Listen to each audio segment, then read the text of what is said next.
Okay. Good morning. Sawadee krap. Sawadee ton chow. Sawadee ton chow. There's nobody in the Starbucks right now. Only 2 employees and me. That's it. Empty.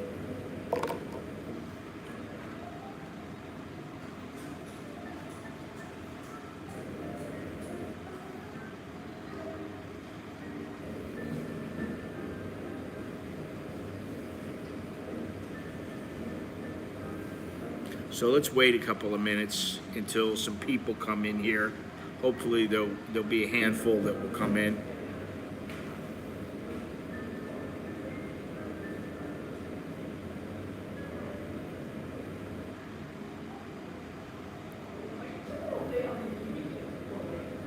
Before I get started, please remember to leave a thumbs up, subscribe, check the description down below for all the ways you can help support the channel and get in touch with me or whatever. I'd appreciate it. And today we're going to talk about relationship issues with Thai women, because there are various situations you can find yourself in, and that people I know find themselves in, and it's through no fault of their own. So we're going to talk about that a little bit. We're also going to talk about how Thailand is not on International Living's list of best places to retire, and I wonder why. I have one more thing to do here.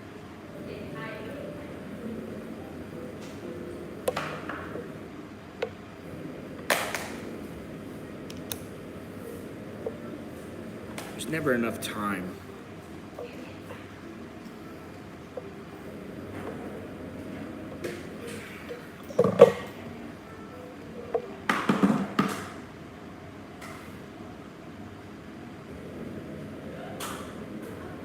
Okay.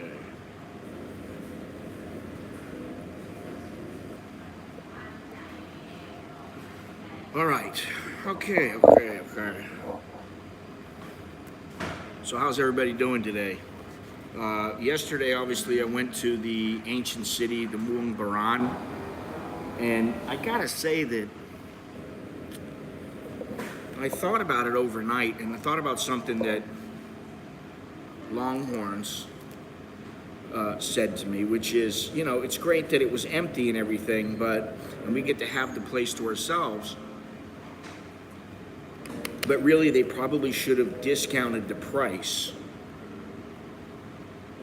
because nothing was open. And they know this, and they let people in knowing full well the only thing to do is to drive around and look at the stupas. And other than that, it's like it was difficult to find a place to eat that we wanted to eat. It was a little bit of a pain inside the park to find anything. Well, it was impossible. There was nothing open to get something to drink.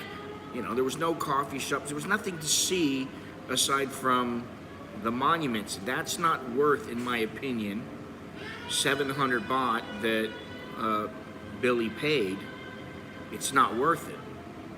400 baht is what I paid.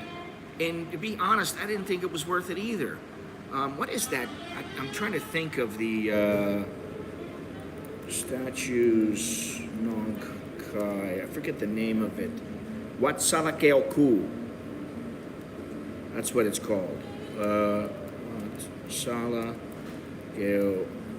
Ku. Yeah. Salakeo Ku. Now, I don't know how much that was to get in. I'm going to look right now because I've been there four times now. And if I remember correctly, it's free. Thank you very much, Arnold 3000. First time chatter. Enjoy your content. Keep it coming. Thank you very much. I appreciate that. Appreciate that. Choke D to you. Good deal, man. Keep watching, please. But up there in Nong Khai is a place called Wat Salakeo Ku. It was a place that was built by, I believe it was a Laotian guy. It's a sculpture park. And, you know, what I've said is I think that place in particular is worth about 3-4 hours, and that was about it. And the last time I was there, I streamed from there, and I fed the fish, and that took a while. That took about a half an hour. I talked to an old woman there, but the point is, really, that place is nothing but a sculpture park. Okay, and I'm trying to see here. If I paid anything, it was only maybe 100 baht, 200 baht. Let's see here if I can find out. I'll ask, I don't know if she knows, but I'll ask her. Like I said, I've gone there a couple of times. It's basically because it's something to do. It's outside of the city a little bit. It doesn't say anything about paying to get in, but I thought that you had to pay. Tien. คุณรู้จักวัดซาลาแก้วคู่วัดซาลาแก้วคู่ซาลาแก้วคู่ที่หนองคายไม่รู้จักเหรออันนี้มันดูนะไม่เคยไปแต่วัด See อันนี้เหรอวัดซาลาแก้วคู่ไอเคยไปนี่ตอนนั้นอยู่ม.ปลายไปทัศนศึกษาสวยมากเลยนะเนี่ยสวยมากแต่ต้องจ่ายเงินไหมแล้วฟรีจะไม่ได้ที่ฉันไปคิดบางทีก็ไม่ได้จ่ายแต่ว่าคนไทยไงไม่ใช่ผมไม่ได้จ่ายด้วยแต่ผมคิดว่าเวลาไปข้างในถ้าอยากหายเงินคุณจะหายได้แต่ถ้าไม่อยากหายไม่ต้องหายผมไม่ได้หายผมให้บางที50 บาท100 บาทสวยจริงผมไปหลายครั้งแต่เมื่อวานไปเมืองโบราณแล้วก็เบิร์ดแต่ไม่มีอะไรข้างในก็เบิร์ดไม่มีคนใครอะไรมีคนดูเยอะไหมตอนนี้ไม่เยอะหายเวลานิดหน่อยโอเค75 80อะไรใหม่หรอโน่สู้นานแล้วแต่ไม่ได้ใช้แต่ไอ้ก็เสียงก็ดีกว่าอันนี้ You like it นะก็มีปลาอยู่จะให้อาหารแล้วก็ปลาก็กินใช่ไหมผมไปนานแล้วก็ไปประมาณเวลาผมไปอะไรนะนครพนมไปนครพนมไปบึงกาฬไปหนองคายไปซาลาแก้วคูวัดซาลาแก้วคูคุณจำไม่ได้อะนานมากเลยนานมากอะตั้งแต่สมัยเป็นเด็กๆนะไม่ประมาณ6ประมาณ17-1810 years ago 9 years ago 9 years ago she was a grown-up she did go there she didn't know the name of it but she doesn't think that you pay to get in now the whole point of this is that I didn't think that I paid to get in there and she said she didn't think she paid to get in there. The point is that maybe if I paid anything it was 100 baht and it was like a donation I paid like 50 or 100 baht to go in and then you pay for drinks or whatever else feed the fish that kind of thing but yesterday when we went into the ancient city excuse me nothing was open. There were no vendors. There was no food. There was really, aside from the sculptures, from the temples, the stupas, which I'm going to say that it's a pretty good place to go. But right now is not the time to go. And the more I thought about it, Billy was saying, man, they should have really discounted the prices. And he's right. They should have. And I kind of feel like you go in there and you're underwhelmed. And some people, I mean, I know what it's like when there are people there and how good it can be and how fun it can be. You got interactions with people all over the place if that's what you want. But it just, it underwhelmed me. And I'm wondering, is that going to happen more often now because a lot of places are shut down or they're not operating at full capacity? So, good morning, everybody. Good morning. Swadee Kap, Swadee Kap. Good morning. So, now we got that out of the way. But today, like I said, we're going to talk about relationship issues. Right now, the baht has weakened a little. It's 33.20, or the dollar strengthened. It's 33.20. Temperature is 81 degrees, high at 92, low is 76. Feel like temperature is 86, and humidity is 75%. It's actually, the weather is very nice now. The skies are clear, and the humidity level is not as high, so it's very comfortable. The cool season is coming, and so hopefully if they get their act together and this place opens up and they start allowing alcohol, it'll really be worthwhile to come back. I mean, maybe you let a few people come and you see what happens, and then you come back full force. I think, they got a long way to go to get back to pre-COVID. But, there's things to do here, and I wouldn't just not come. Say when they open up, I'd say December. As long as they allow alcohol and the bars are open, I would start thinking about coming after December. But if you really want to be safe, then just wait until sometime next year, beginning of next year. But the point is, you go places and they're not going to be operating in full capacity, which, I kind of knew that, but I thought at least I'll have some people like on the floating market. At least there'll be some Thais roaming around, and there were really none.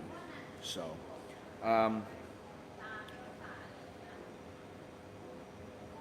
but at Salikeoku, you didn't have to pay. You donated. I remember that now. You donated, and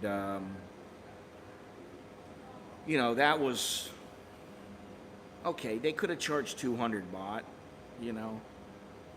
For me, it was good for 3-4 hours. You get a little bite to eat, you have something to drink, you feed the fish, you walk around, you take some photos, and you say goodbye. So, but I've been thinking about this whole relationship issue thing for a while. I got a couple of friends who are single,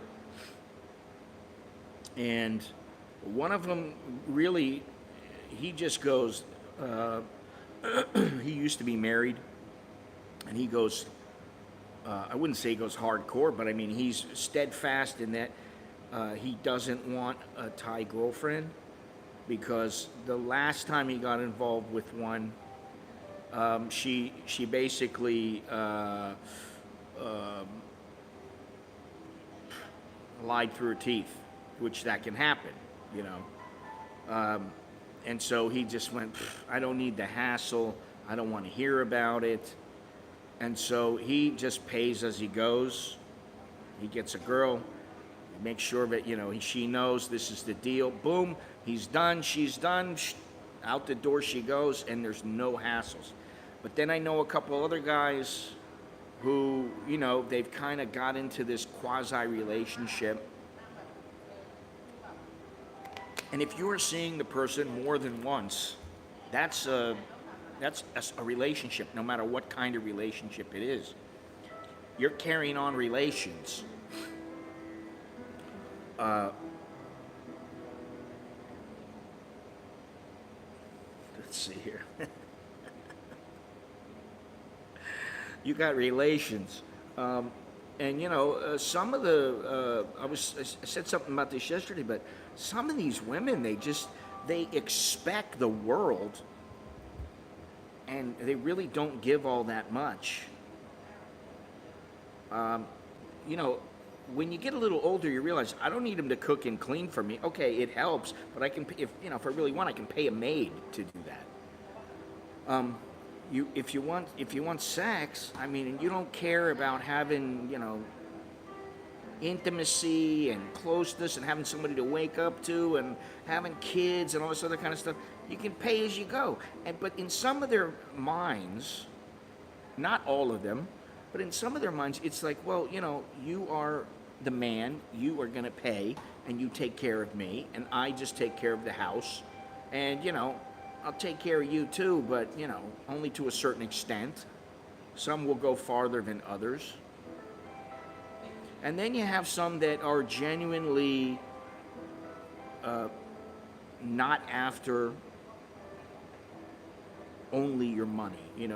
Everybody has to think about money in one sense or the other. But if they're with you for you, you know it. They're not bugging you for money. They're not asking, give me, or when are you going to buy me this, or, stuff like that. They're not going to do that. And you might have to look around for a while to find one. It doesn't matter if she's a working girl, as in a girl who works in a bar, a go-go, whatever. It doesn't matter if she's a regular girl who is just working like in an office or something. That doesn't stop them from asking. And the ones that don't ask, what you want is, listen, when I came here first, I see this 3-day rule, smash and go, Mongers United. Okay, well, first of all, I don't know if you're still listening, what, so not, but like when I was here at first and I was, just first came over here, what I was told was, don't go into a bar more than one day. You go there, you take the girl, you say goodbye, you don't make any plans, you go on to another place, you do your thing, you have your fun, and then if you really want to come back, you come back to the bar, but you make it a point to not go more than one day in a row. And never more than twice, total. I mean, once you get past that 2-3 days, they start thinking that, like if you were to come in their bar, that they own you. You're their guy. And really, you might go into some bar, if that's what you're doing, if you're running around and you're hitting the bars or the clubs or whatever it is, the girls might think, oh, this is my guy. But really, you're like, wait a minute, you're working. You're not my girl, and I'm not your guy. But they'll get pissed. Hey, thanks a lot there, Elwee. Appreciate that. Choke D to you and yours. But that's how it is. And I remember once, a long time ago, I went into a place. I went with some girl. I was having a good time. We were drinking. We went out. We went, went to a couple clubs. And took her back. And then the next day, I went in, and I decided to take somebody else. It wasn't because I didn't like the girl; she wasn't any good. I just wanted I wanted something different. I wanted a different girl. And the girl walked straight up to me and said, "Fuck you." And I was like, what the fuck? I'm like, what's the deal? I'm not your possession. So even that one time, in a sense, was a relationship. You had relations, they have some kind of a feeling. I'm not saying it's love or like or, they're infatuated with you. I'm not saying that. They might be. But it might just be like, okay, well, this is he's my trick, whatever it might be. And so you have to be careful about that, because I've known a few girls that broke beer bottles over guys' heads because they thought the guy was disrespecting them, or they didn't like the girl that the guy went with. You went with me, and now you went with the girl I hate the most in the bar, and then they get into a fight, and the guy's trying to be polite about it, and then boom, somebody hits him over the head with a beer bottle. So you have to be careful, but something else that you really got to be careful of is just getting sucked in. because it happens to the best of us. And I don't mean, you know, like you think you meet the girl of your dreams and she just happens to be really poor. Which, I mean, you know, I wouldn't call her the girl of my dreams, but, you know, I had a girlfriend here, and she was basically a farm girl. And I just got the feeling we didn't have enough in common to stay together, and it wasn't going to go anywhere. And I didn't want to use the girl, and I didn't want to, you know, I just wasn't into it. And I basically said, I can't be with you. I got to, you know, be on my own or find somebody else. And, you know, she didn't take it very well. Not necessarily because, oh, baby, I love you. But, you know, because, oh, I thought I had myself a guy and it was going to be forever, you know. We got 24 people watching, 23, which is a little low. But I appreciate it. You leave a thumbs up. There's no reason why you can't leave a thumbs up. It doesn't cost you a penny. I understand if you can't contribute, that's fine. But leave a thumbs up, please, or subscribe. And, you know, for all those people that leave the thumbs down, it really doesn't matter. It's so funny because I see it every day.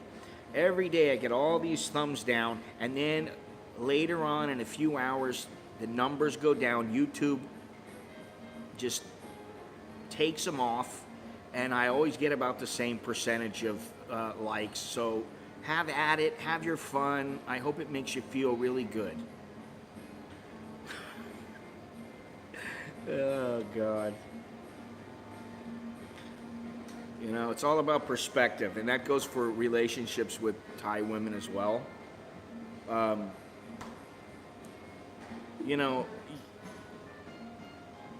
I would say this. At the very least, you need to be able to stay in any relationship. It doesn't just mean with the Thai girl or, you know, Filipino girl or Asian girl. It doesn't mean that. You need to have patience, and you need to have some tolerance, and you need to be a little bit considerate. And I think if you do those things, for the most part, Thai women are pretty understanding. You know, I'm not talking about nutcases.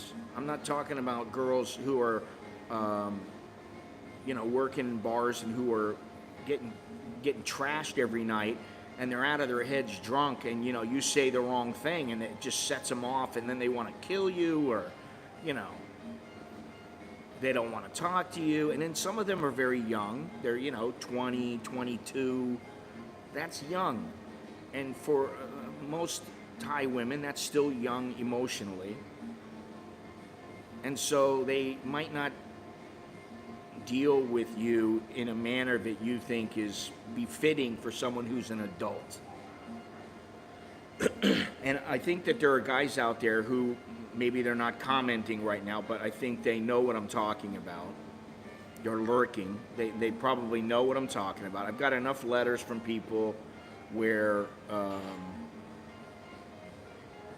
you know, I think that the guys are aware now of what the deal is. But, you know, what are you going to do if you meet a girl? She's a nice girl. She's let's say she's an office girl, and she's making 25,000 baht a month.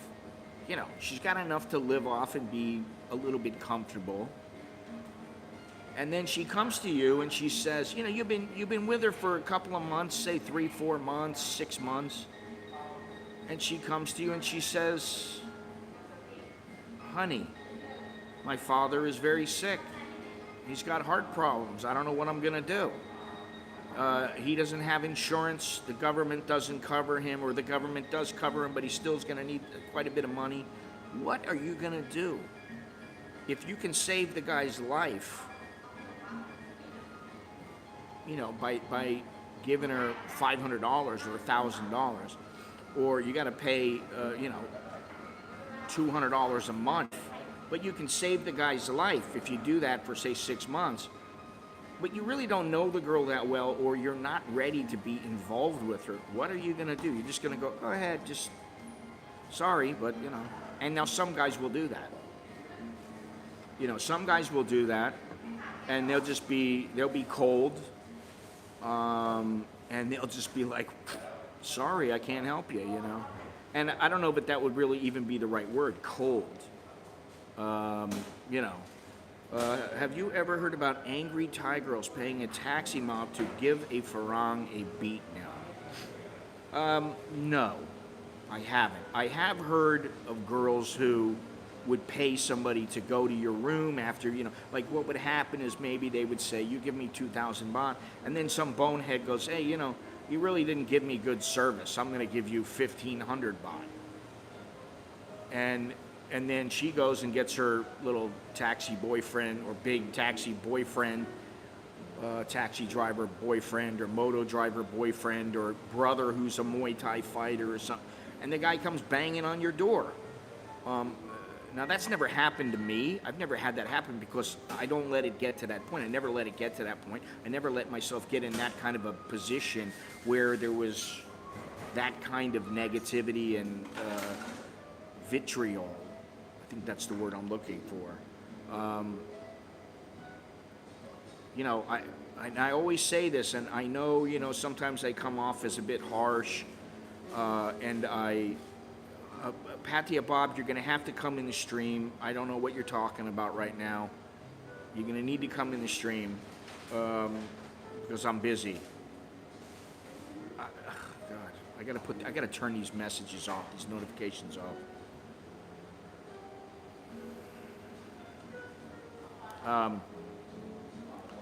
I have known girls who paid somebody to wait for a guy, and they made a problem with the guy, and they started a fight with the guy. I've known outside, but not.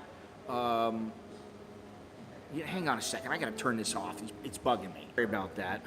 I had to turn the notifications off on my Line account because I don't want all these messages popping out or popping up. It's just too much sometimes because they pop up right on the screen. They cover up part of the screen, and then it's disruptive.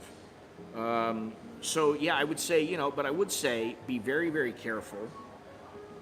And what happens is, like a guy goes, oh, you didn't do everything you said you were gonna do because, you said you would do this for 2,000 baht. I only give you 1,500 because you don't do everything.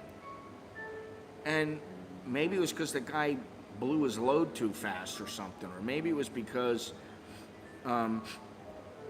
he just got into doing something else and she never got around to doing it. And he blames her and then says, yeah, I'm not going to give you the money. Then they get pissed, and that might cause some kind of a problem.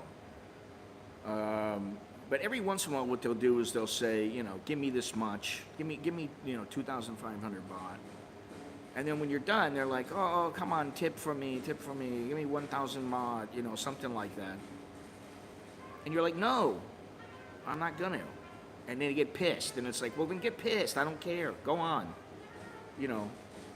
And for the most part, if you carry yourself well, and you can fight even a little bit. The average Thai girl is not going to get physical with you, and if she does, you're probably going to be able to handle her. And a long time ago, there was a girl in my room, and she kept bugging me for money, and I knew she was lying. So I said, no, you need to leave. You need to leave.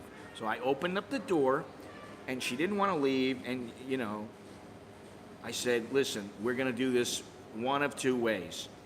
You're going to either get hurt or you're just going to leave, because I wasn't going to let her get physical, and I was going to call the police. I was going to call the guy downstairs. There was like a security guard downstairs. All I had to do was just step out the door and call him, and he would have come up. And I was like, I'm not going to let this get physical. And so I basically just said, come on, let's go. Don't worry. Relax. But, I am not your answer. I am not your savior. I got my own frickin' problems, honey. And you lying to me to get your money does not constitute a good reason. You know what I mean? So, $1,000 ain't much money, just pay it. Well, I mean, that would be I would think that would be the moral thing to do if you have the money. You can save somebody's life. That's the right thing to do. As long as you're sure of it. Now, if you're kind of like, hey, you know, I only met this girl 3 days ago, well, then that's a little different, you know. If I ever have a relationship with a Thai lady, I will go broke, LOL. It's too damn much money, not only supporting her, but her family. Well, here's another thing that I heard when I first came to Thailand, marry an orphan. And I'm dead serious, I heard that several times when I came here, many times when I came here. Marry a girl that's an orphan and you don't have to take care of her family. Now, or here's a little bit smarter thing to do. You find a girl that has a job and is not opposed to working for her money and doesn't think everybody owes her a life, owes her, you know, a life where she can just stay home and maybe dust and, you know, once in a while go and take care of your root. You know, there's more to life than that. And I told the story the other day about the guy who, I believe he's pretty well off, and he was giving his girl, I don't know how much it was, I don't remember, to be honest. I think it was something like 30,000 baht a month, which is really nothing to sneeze at when it comes to Thailand. But okay, you know, she was a nice looking girl. She knew her value at the time, and you know, I said to the guy, listen, if you really want to hang on to her, you know, you set the ground rules and make sure that she sticks to them. And one of the ground rules that I said to him was, if she's going to live with you, then she has to do the housework. She has to make sure the place is neat, but she also has to do something like go to school. She has to do something that's going to further her life, so that if you end up getting married to her and she has kids and you die, she can take care of them. You know, without going and trying to find another guy, or, you know, go blow some guy or something like that, because that's not a viable future, really, when you think about it. You know, because if you really love her enough to marry her or to even have her live with you, you care about her enough to have her live with you, you better make sure that she has something going on for herself. So, in my opinion, you find one that's already got something going on for herself, you don't even have to worry about that shit. Don't get involved in all that. But it's easy for people because, well, and even now, more and more Thai girls are speaking English. Mainstream Thai girls who work in offices, Starbucks, you know, whatever it might be, cosmetics departments. So there's no reason you can't find one that at least has a halfway decent job, where she's going to school, or it depends on your age and, you know, what you want and all that other kind of stuff. But I mean, this girl the other day was like telling me, oh yeah, I thought that every foreigner like just takes care of the girl, and the girl stays home, she does what she wants, watches TV, she cleans, and, you know, when the guy comes home, she takes care of him, and, you know, that's how it works. And I'm like, say what? Why would any guy want that? Now, one thing I do understand is when you're older, you want a companion, and you want to go places, or, you know, it doesn't make sense for the girl to go to work or something like that. That I understand. You know, if it doesn't make sense to, you know, if the girl doesn't have a chance in hell, she's an older woman, you're like, you know, 65 years old and she's 50 or 45. And, you know, going back to school is not really in the cards for her or whatever. Well, then maybe you figure something else out. You know, you set up a little mini market, you do whatever, but you got to make sure that, you know, they're not going to, well, I mean, if you're going to let them live with you or you're going to marry them, you damn sure better make sure that they're a good person and that you enjoy being around them, because, you know, that's the big thing is, you know, after 1 or 2 days with them, once you've got everything out of your system, so to speak, then what's left? What do you have? Is there some kind of a connection? Do you laugh together? Can you talk together? Can you stand each other? Can you stand her? Can she stand you? You know. So there's a lot of things to think about. And I know a lot. I mean, I was just talking to Tian, and she's like, yeah, she's like, I don't mind being alone. And I'm sure if she really wants a guy, she'll get a guy once in a while, have a little bit of fun, and she just probably is just like a guy. They're very pragmatic. It's like, okay, listen, I don't want to get involved. I don't want to get too serious because I got my own life going on. They're capable of taking care of themselves. So, that's another issue to deal with, that maybe you find one and you go, wow, she's great. I think she's great. You sleep with her once or twice and she's like, yeah, but I'm not looking for a boyfriend. And, some guys, they can't handle that. They're like, what? You mean you're going to be with other people? Or you're not necessarily, but maybe. I want to keep my options open, In America, you're legal bound to give your wife half of your money. Is that in every state now? I don't know how that works, but man, I'm damn glad I never got married in America. I never really even came close. I mean, I lived with a couple of girls, but I'm glad I got out of those relationships, for sure. And I'm also glad that I never got married, because, yeah, I can't even say how I would react, depending on the situation. But, if I just got married and 2 years later the girl screws around on me and then goes, oh yes, what is the phrase they use now in irreconcilable differences? We have irreconcilable differences.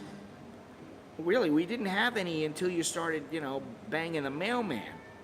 And now I got to pay you half whatever we have accumulated or what I had before we got married. That just doesn't seem fair to me. I mean, I think then at some point, this is going to change. And hopefully sooner than later, because, it's not fair to men. Oh, we want equal rights. But if the man, and if we marry and I just decide I don't want to be married anymore, and I feel like being difficult, then I'm going to get 50% of whatever he's got. So that's another thing. And I mean, the whole men going their own way and all that, the MGTOW and all that kind of stuff. Listen, I think you need to just keep an open mind. And you need to take things as they come. And if you're smart enough, don't let the girl move in unless you are absolutely certain that you can let her in. And that if you had to, you can get her out. And here in Thailand, it's not so difficult to get the girl, but sometimes it is costly to get rid of the girl. I know many guys who, what they did was they wanted to break up with the girl. I know one guy in particular who broke up with a girl that he had been seeing for 4 or 5 years. She was a nice girl, very nice girl. She was cute. She had it going on a little bit. She was cute, and she was young back then. This is a long time ago. And he just moved on and wanted more, and he told her, hey, I'll buy you this and I'll buy you that and I'll give you a chunk of money. He had some money, and she was like, okay. And the money softens the emotional blow, and that was how he handled it, and that's how many people handle it here. They just make some kind of an agreement, and they don't let the courts handle it. That doesn't happen very often here. So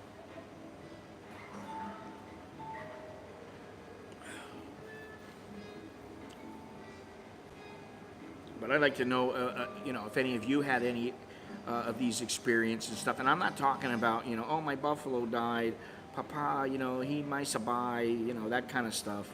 My father is sick, and it's one thing if you really know that they are. It's another thing, listen, the buffalo sick thing, that's been used for years and years. if the buffalo's really sick and they really need another buffalo and they're so poor that they don't have a buffalo, and you have the money and you truly like the girl, I'm not saying you love her, I'm not saying you're going to marry her, I'm not even saying you're going to stay in a relationship with her, you might even just be friends with her. If you got the money and she's being she's legit, she's honest. It's not some, oh yeah, I got 3 buffalo, they all died yesterday, I think they get COVID. Then if you got the money and you want to do it, okay? I mean, sometimes it's, it's good to help people, It's when they're,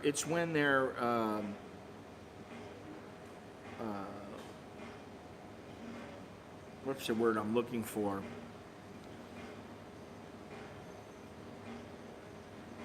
It's when they basically lie. They just lie about everything. They're devious, and they'll do anything. That kind of relationship. And remember that I was here, and the one guy came in here, and he was talking about his girl from Pattaya, who she was a working girl. But he picked her up and he said, I'll give you this much money every month. I think it was 80,000 baht. And so he started giving her 80,000 baht, and then she didn't even want to hang out with him. She wasn't banging him. She didn't want to hang out with him. He would want to do something. She was never available, never wanted to be with him. And he's like, what do I do? And I'm like, stop giving her the money. Dole it out as she comes. I mean, if that's what you want. Or just don't give her anything and find a regular girl if you can. I don't know if he could. Some people are, social misfits. They can't, I may be one, but at least I can communicate with people when I want to. And some people just, they don't know how to communicate with women or and it makes it very difficult for them to land a regular girl. Or they come over here and they don't know any Thai and they don't know where to go, and they end up going to the bars, and then they're like, all right, well, this girl seems normal, and little do they know, I can't tell you how many times I was with a girl and, she'd get a phone call and it'd be her boyfriend. And, oh, yes, honey, I love you so much. Oh, I love you. Oh, no, think like that. No, I love you. She hang up the phone. I love his money. She's, flat out be like that. And, it's been a long time since I've been in the scene. Longhorns doesn't let me forget that. But the basics are all the same.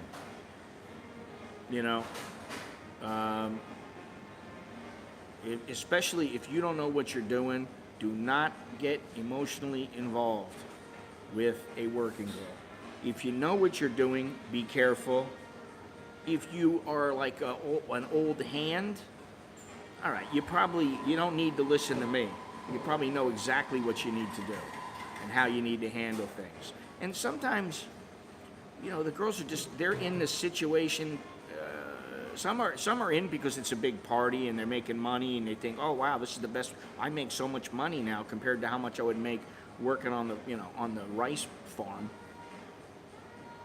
But there are some of them who are working because their families are, how can we say, dysfunctional.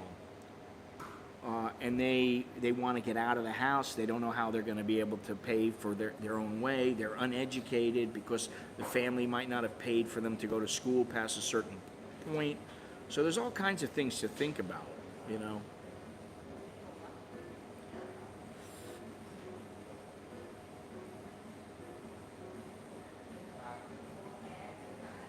But it is certainly a different scene here than it is when I was last in the United States and still living there. It seems much different now and before here than it was when I was in the United States. It's far more different. They all want the same thing in a way. There's similarities, but same but different.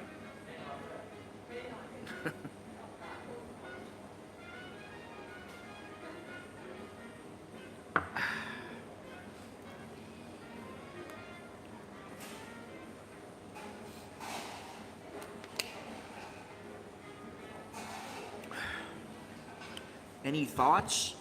Opinions? We don't have a lot of people communicating in the chat today. We got 54 people watching now. 20 thumbs up. Please leave some thumbs up, or communicate in the stream or whatever. I'd appreciate it. Hello, Duke Nukem.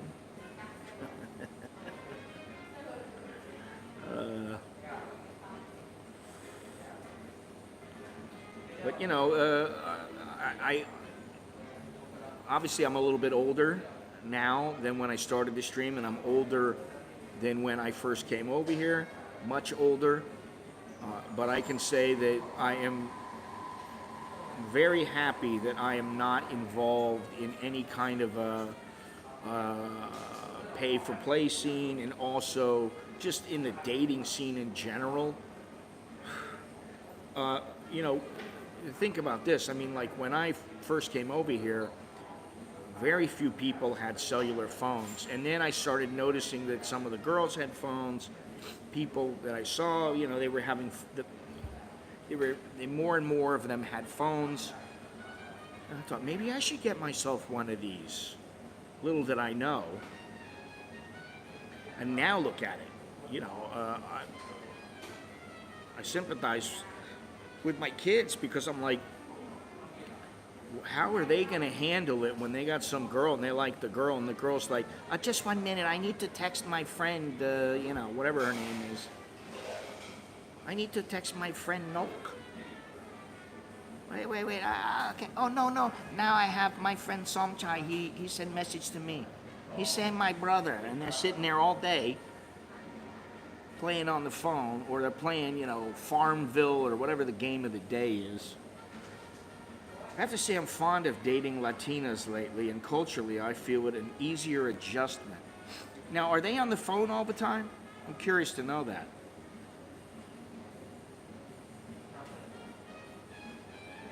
I grew up in South Florida, and lots of Cubanas, Puerto Ricans, and then in Southern California, Mexicanas, and I went out with a couple, but I don't know why.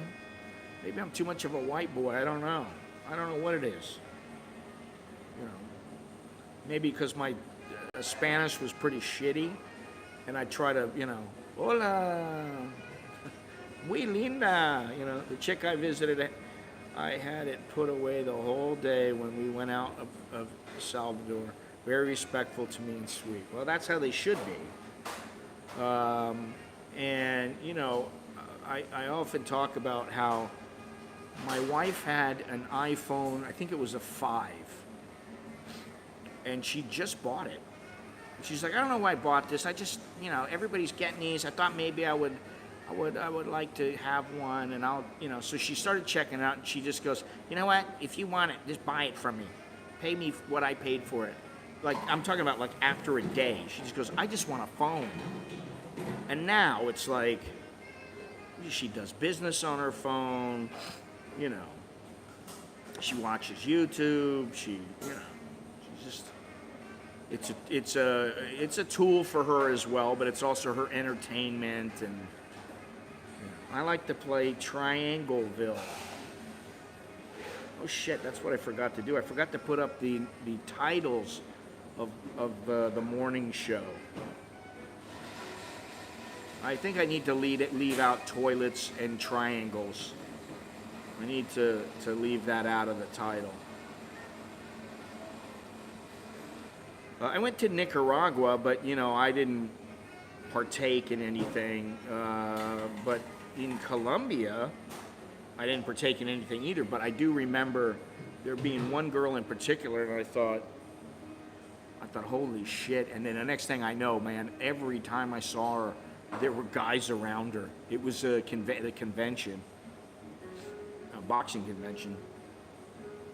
and all these guys were always surrounding her, and you know, it wasn't like, I forget what she even did now, but you know, she was like checking people in or something, but you know, it seemed like there was always 5 or 6 guys around her. So yeah, I don't know how that would be. I mean, I often think, wow, you know, what would it be like if I had come to Japan, or what would it be like if I went to Costa Rica, or Panama, or you know, Belize, or something like that? What would it? Where would I be now? What would it be like? I'm curious, you know, because it is so different. You know, if I ended up in China, I'm sure it'd be much different for me than in Thailand. So the grass is always greener, yes. And like I always say, you can say it's always greener, but it's really just a different shade of green. You know, that's what it is. And another thing I say all the time, and you know, it's you're going from one frying pan to another. You know, you think, you know, if some guy leaves his old lady and he thinks, oh my God, you know, I'll never forget when I was in the Olympics. I was in the Olympic press, what the hell do they call it? The press center for photographers in Beijing. And I met this woman from, I think it was the Virgin Islands or the Cayman Islands. And she was, you know, like an editor for some little rag that was, you know, online, and they had a little weekly paper and stuff, and so she got to come to the Olympics, and she mentions something about where she was from. I said, oh wow, you know, I used to go there, or you know, I've been there a few times or something like that. And oh, well, where do you live now? I live in Thailand. Oh, so you're one of those guys. I went, what kind of guy would that be? One of those guys who has a Thai girl. As a matter of fact, I do. And I think at the time I had been married like 8 or 9 years. And I said, you know, yeah, we've been together for quite some time. I don't understand, what are you trying to get at? And it turned out that her husband and her had went on a vacation. I think she said to Phuket. But at this point, I don't really remember the whole story. She went to like Phuket.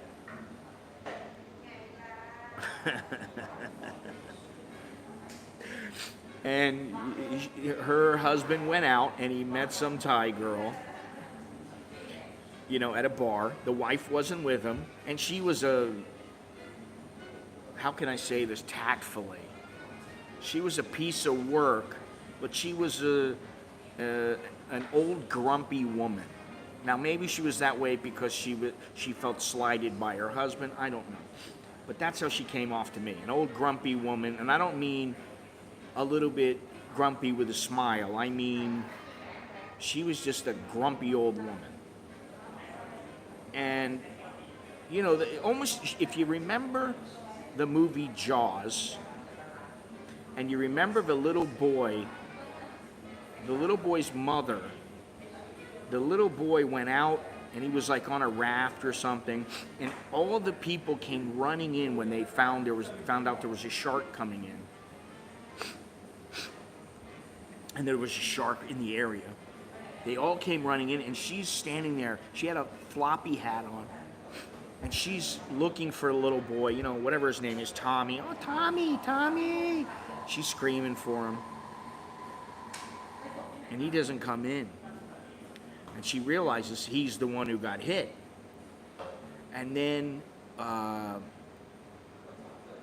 later on, she found out that they had known that there was a shark in the area, and she walked up to the chief of police and smacked him across the face. You knew! That woman is what this woman looked like. Except not even, I would say she even looked more dour. She didn't look very friendly or happy, but you know, she was talking to me, but it was just because I was sitting next to her. And And actually, I had my headphones on and was listening to music. And she tapped me on the shoulder, and I was like, what the? And she goes, could you turn your music down? I can hear it through the headphones. Okay, sure, lady. I didn't want to get kicked out of the press room.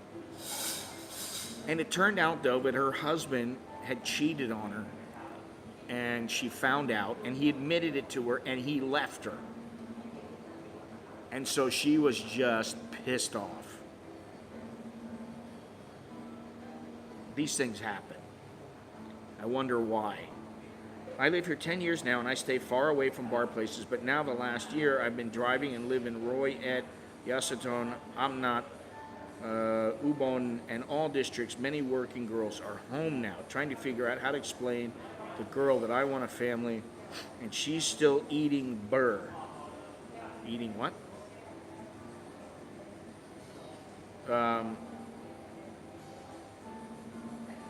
Well, I think, again, birth control pills. Well, why do you want a kid? You want a family. Why do you want a family with some girl you barely know, or that, she's a girl who probably has very little in common with you, unless you know her pretty well and she's a little more better suited for you than, bar girls in general. And also, how do you know that it's like right now she needs somebody to help take care of her, so she's willing to do damn near anything. But once she can go back to work, then she doesn't need you anymore. And she's like, all right, see you later, buddy. This was thanks for helping me out.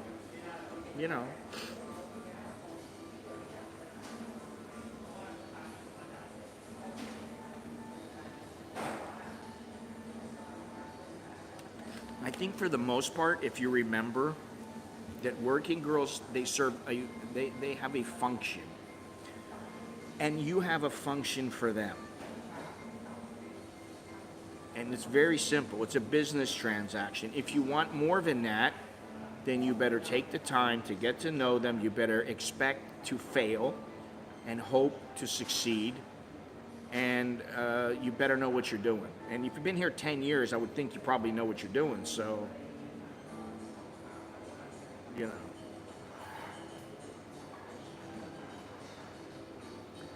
I don't know that hunting for one, like out in the villages, is always the best move. I mean, I can't tell you how many times when I used to just drive around in the villages on a motorcycle, that I would stop at some little mom and pop market, and the mother would come running. Oh, no, wait!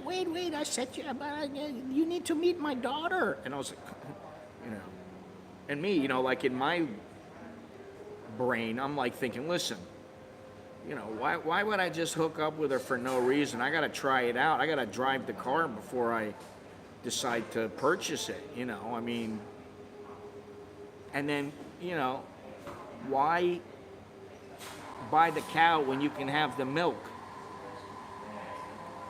When you don't have that commitment of taking care of the cow. I'm here to take as much money as yours as I can. Now, I think it would be more like, okay, I speak true to you, nah. I need money too much. I think you very rich. You Farang, you have money too much. I need your money.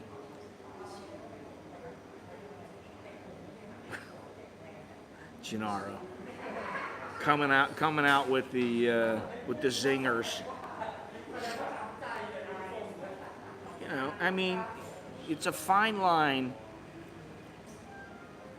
Well, here's another question, and this I found out myself long ago, but there's a fine line between, what's the word I'm looking, being preachy or preaching about, oh, you shouldn't go with prostitutes, and there's a fine line between going and not going. And I'll tell you something, I went to CM2, which I don't even know if it's still there anymore, under Novotel, and also to Hard Rock Cafe. I was in Hard Rock Cafe, and there was a girl there. This is, This is 25 years ago or something. And I don't even remember what she looked like. I have no idea. But I ended up saying, okay, what are you going to do now? You want to go somewhere? You want to go, what do you want to do? And she was like, okay, I go with you. And then I was like, all right, cool. And I didn't say nothing about money because I thought, oh, this is a Hard Rock Cafe. This is more like towards when I first got here. So it would have been about 27 years. 26 years. And I said, okay, let's go, How much you give me? I'm like, what? How much I give you? I'm like, I ain't giving you anything. What are you talking about? You want to go back? I don't care what you want to do. You want to go watch TV? We'll go back to my room, hang out together. I didn't think that, I was like naive to think like maybe I lost out on a couple of girls. I don't know, But yeah, I found that out, and I thought, okay, well, how much do you want? And it was like 500 baht. I was like, this is, a long time ago. And I said, that's it? Just 500 baht? She goes, yeah. I said, okay. But, what was I going to do? And then a couple of times, I'd take a girl, she'd be like, oh, no, you're not giving me money. No, I don't want money. I'm not like that. I'm not that girl. Oh. And you take the girl, and she's getting ready to leave, and she's like, okay, I need money. You can give some money? What do you need, like 100 baht, 200 baht for a taxi? No. You give me 1,000, or something like that. And I'd be like, what happened to, I don't want your money. I don't want any money, I give her 1 month to get pregnant. If not pregnant, Falango next district. Well, you sound like a real winner. I wonder why they're not getting pregnant. I wonder why they're using birth control. Oh, shit, man. If I was a chick, I would run from a guy like you. I would run. Now, let me see something here.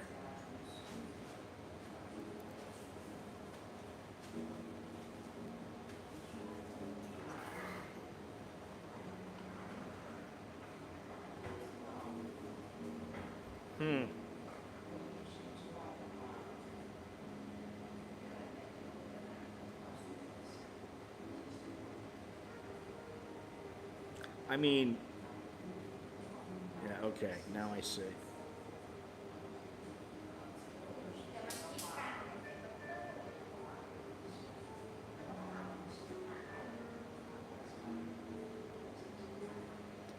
All right, let me go forward here. I mean, what the hell do you want to get her pregnant for? Dude, you're either BSing me or you're trying to troll me, or you're just completely full of shit. Or you're not very bright. Oh, I'm gonna go from district to district, try to make girl pregnant. Oh yeah, you're a real winner, buddy.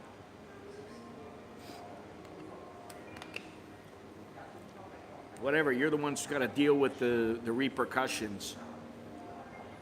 Remember, there was a guy who wrote me a long time ago who was like, oh yeah, I think the girls, they would be happy to have my DNA. So I'm just going to try to find the best looking one and knock her up. And I'm like, you going to tell her that? No, I won't. I just won't use a condom. I won't pull out and, whatever. I said, you going to take care of the kid? No. There you go. Here, I got a better one, Soy Dog Cowboy. Women make idiots into bigger idiots. Women make men dumb shits. Listen, I was watching Hell's Kitchen yesterday, and they got these young kids on there. I mean, I say young, they're like 21, 22. And the girls are all sitting around, and they're talking about the guys, because it's a girls' team against a guys' team. And the girls go, ugh, men, this is so stupid. And I was like, wow, I'm slightly offended by that. But then I was like looking at the guys on the other team, and I was like, they got a point, you know? When a guy's like 21, 22 years old, I don't care how book smart they might be, you know. Yeah, I don't know, Pebbles dashing, I don't know. I didn't block any of them. On a serious note, I think as a Westerner, it's hard for me to imagine the difficulty of being born into abject poverty and then struggle to survive while supporting parents. That's the other thing, is supporting parents. A kid give me an easy visa. Oh yeah, I know you're a troll now. Fucking idiot. But that's all right. Keep talking. You just make your channel name will never be the same. You'll always be known as the dumb shit who came on and trolled me about this. Like, I gotta get a visa to stay in Thailand. Can't you go somewhere else? Thailand's not even in the top 10 places to retire nowadays. You know, I mean, and you know, you gotta remember something. I ain't the same as you guys. I hate to say it this way. I'm not the same as some guy who comes over here at 65. I'm not the same as Jono. And, you know, he knows this, and we're very different in the sense that he comes over here as a single guy, he's retired. I come over here as a single guy a long time ago when I was young, and I was doing far more than he does as far as when it comes to women, and running around town and running around the country and going everywhere and, you know, learning the language. I mean, you know, I was hungry back then. I'm not that hungry anymore. But, you know, guys who come over here when they're older or they're retired, let's face it, if you're like 55, 60 years old, I don't care how much Viagra you're taking. You're not like a 20-year-old guy, and you don't have the mentality of a 20-year-old guy, most guys. If all you want is a visa when you come here, because that's what you're going to use a girl for, you're a fucking idiot. I'll just tell you that straight up. Or you're a troll, which is kind of what I think you are. Be careful what you wish for. Retired guys get the good working girl in Bangkok, but get bored and end up with a gig. A gig. Well, I don't know. What do you mean by good working girl? I have a good woman who works. She's got a job. I think that everybody, imagine if you were a kid who came over here at 15 years old, you got into a Thai school, you started learning Thai, you learned a bit of the culture, and by the time you were 22, you spoke fluent Thai. You graduated from university here, and you lived here. You were maybe you were even a citizen or a permanent resident. And, you know, you wouldn't even consider going after a working girl in the sense of a prostitute or whatever you want to call them. A girl working in a karaoke who might sell her body, or, you know, beer bar, or go-go, whatever. I mean, like, listen, I tell my kids about stuff. I already had to talk with them a long time ago. When they were little, they knew. And they learn on their own. They know what, you know, beer bars are and go-go bars and stuff like that. And they have enough ins to be able to land themselves a regular girl who, hopefully, she's a good girl. She's got a good job, good head on her shoulders, and she's not only thinking, you know, how much you give me? You know, not that every working girl is like that, but, you know, either way, whether she's a working girl in the sense of she's a prostitute or whether she is a girl who works at a regular job, men do get bored. I mean, you know, it happens. And that's where the whole love, commitment, all this other kind of stuff comes in. You know. Which is not something that you just go, well, I'm going to go to the next province and I'm going to find another girl, knock her up, get myself a visa, and we'll live happily ever after. Sure you will. Sure you will.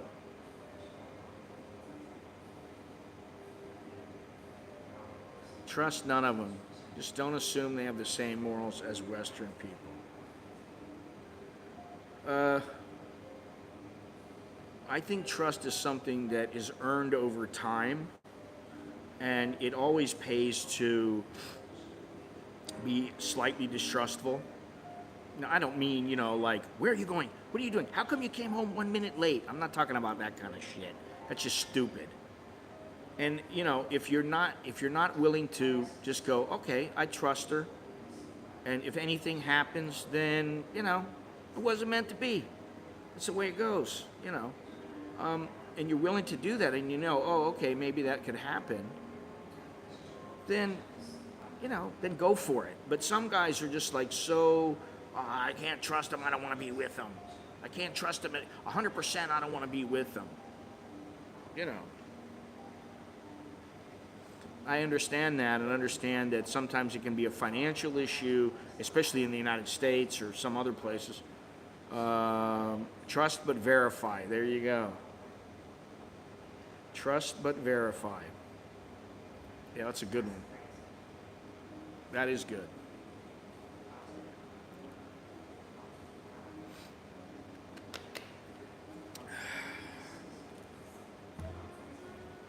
I can tell you also that one thing is that the Thai girls are not going to trust you straight away. Most of them, especially if they're a girl working in a bar, they are not going to trust you 100% until you put the time in. It's going to take time, and it doesn't matter really if it's a working girl or a girl who's unemployed or a girl who has a good job. It doesn't really matter. You got to put the time in. Immigration in Yaslaton told me about family reunion visa. They highly recommended me to get a kid because I am only 39. Listen, if you want to keep on with these stupid comments, then I'm going to ban you, okay? It's that simple, because you're an idiot. They didn't recommend you to get a kid to have a kid. You're a fucking idiot. I'm only 39. Well, you act like you're about 14. Why don't I stick my dick in everything and I'll get a visa to live in Thailand because it's so wonderful. You're a fucking moron. I'm telling you how it is. And you're a troll, so goodbye. Goodbye. See you later. I hate guys like that. That's like so disrespectful to human beings. Really. I'm a 2-week millionaire. I'm chilling at a nice hotel, sightseeing and eating fancy dinners. It's my vacation and my girls get paid well. And it ends there financially, but we can be friends. That's how you do it, Hadi. That is how you do it. And thank you very much. I appreciate that. Thank you, Choke DDU. And I think you have the right mindset. And I think one thing that I'm talking about is, okay, you're a 2-week millionaire. Let's say that you were staying for a month. And in the course of you being with some women, you met one that just stood out. And you're like, I'd like to see her again. And so you're like, all right. And then, you know what? You go, I think, she's great in the sack. We have a lot of fun together. She's all right. I think she knows nothing serious is going to come from this. And you go, all right, I'm going to see her, and she's going to be the one girl that I see while I'm here. And so you continue to see her over the course of, say, a month. And, you really like her.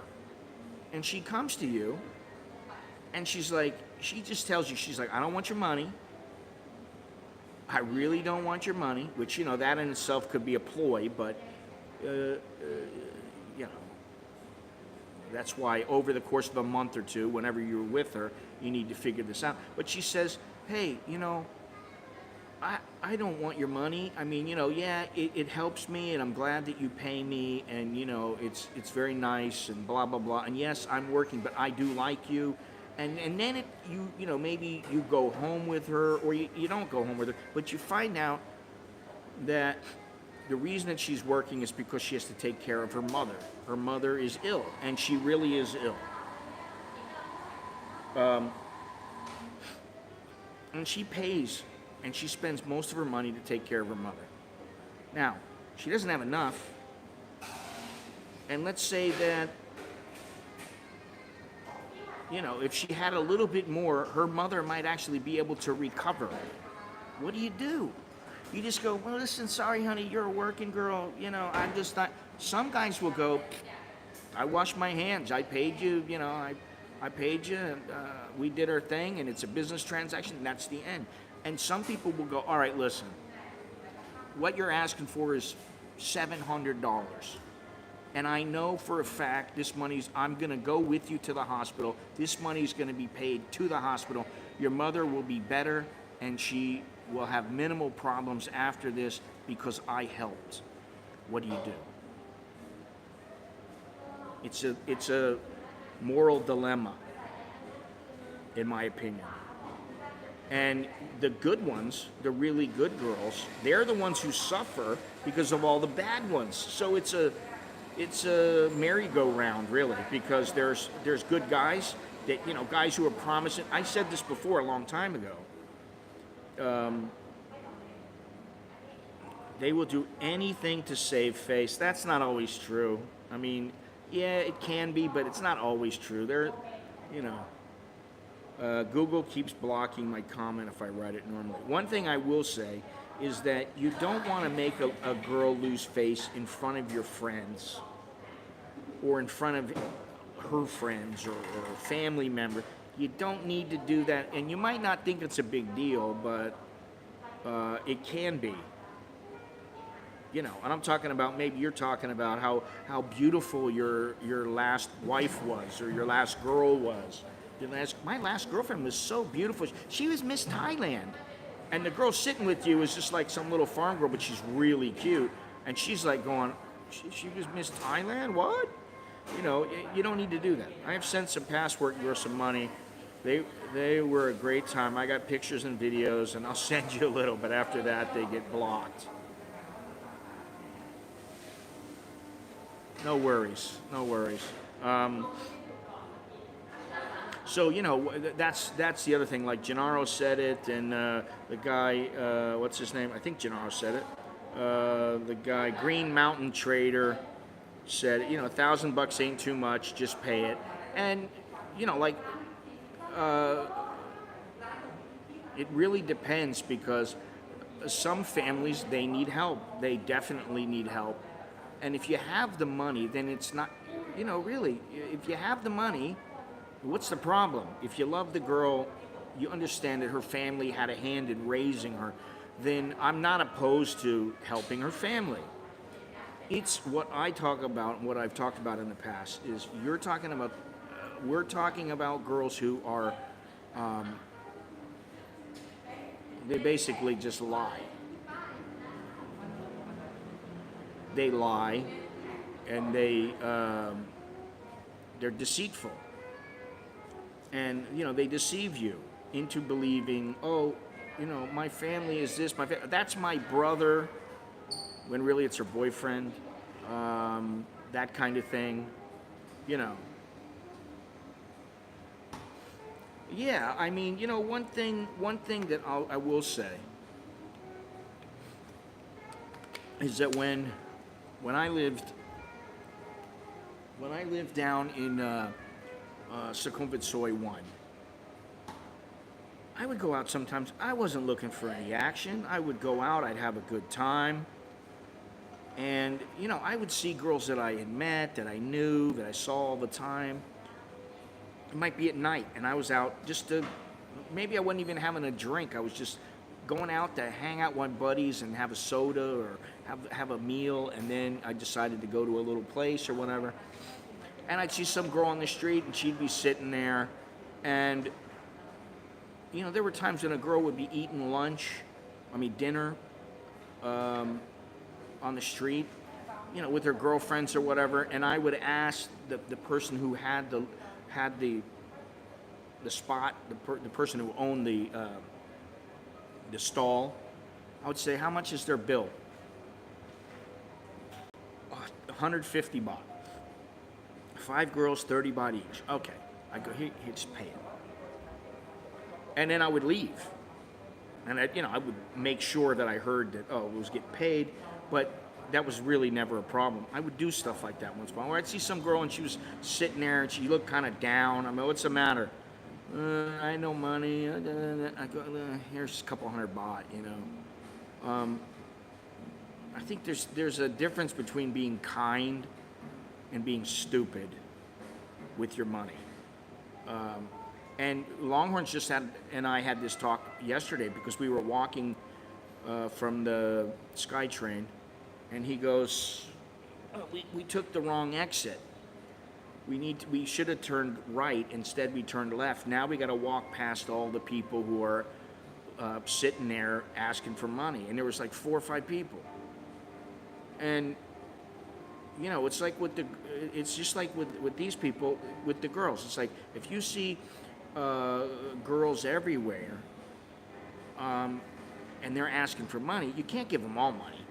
But you might be able to give 1 or 2 of them money, you know, just to help them out, you know. The Thai notion of grain, it's very difficult to express in English, but I always say it's about consideration. I don't even know if that's the best way to put it, but that's the best way I know how to put it. You know, there was a long time ago, there was a girl I knew who, a very cute girl. I mean, this is right when I came. I wasn't even living here. She was a very good-looking girl, very nice body, very sweet, but young and a little bit naive, and you know, she just thought she's going to be able to ask for something, she'll get anything she wants. And you know, she came to me and she said, I can't be with you. And I said, well, why not? Because I have man, he send me money now. How much money he send you? 50,000 baht. If you want to give me more than 50,000, okay, I stay with you. And I said, no, I can't really do that. And she said, well, I didn't want to tell you because, you know, and she, at the time, I didn't have any understanding what it was, but she said, Chen Greng Jai Kun, which is, you know, I am thinking of you when I say this, because I didn't want to say it because I didn't want to ask you for money, and I didn't want to ask you to do this, but I have this other guy, and so I was like, what's Greng Jai? What's Greng Jai? And that's kind of how I got it from that. It's kind of like I'm some consideration, or yeah, that's the best word I can think of off the top of my head. You know, what was that other phrase I used to say? Some chick taught me to say, "Thamai kun thamalai jit jai pom." There's all kinds of little phrases and things that I will remember once in a while, and yeah. Well, Jinar, don't read into it too much. You know, just like the whole losing face thing, you might think, oh my God, it's so important. I'll tell you what's more important, Mai Pen Rai. I mean, I just think that. I think it's even more important, and it's more pervasive, and you hear it all the time. I rarely hear Greng Jai. Yeah, I mean, so I would not, you know, I mean, remember it. Oh God, Nam Jai. That's another one, because a Nam is like a flowing water is what it's kind of talking about. And I don't even know the exact way to, let me see something to make sure that I'm getting it right.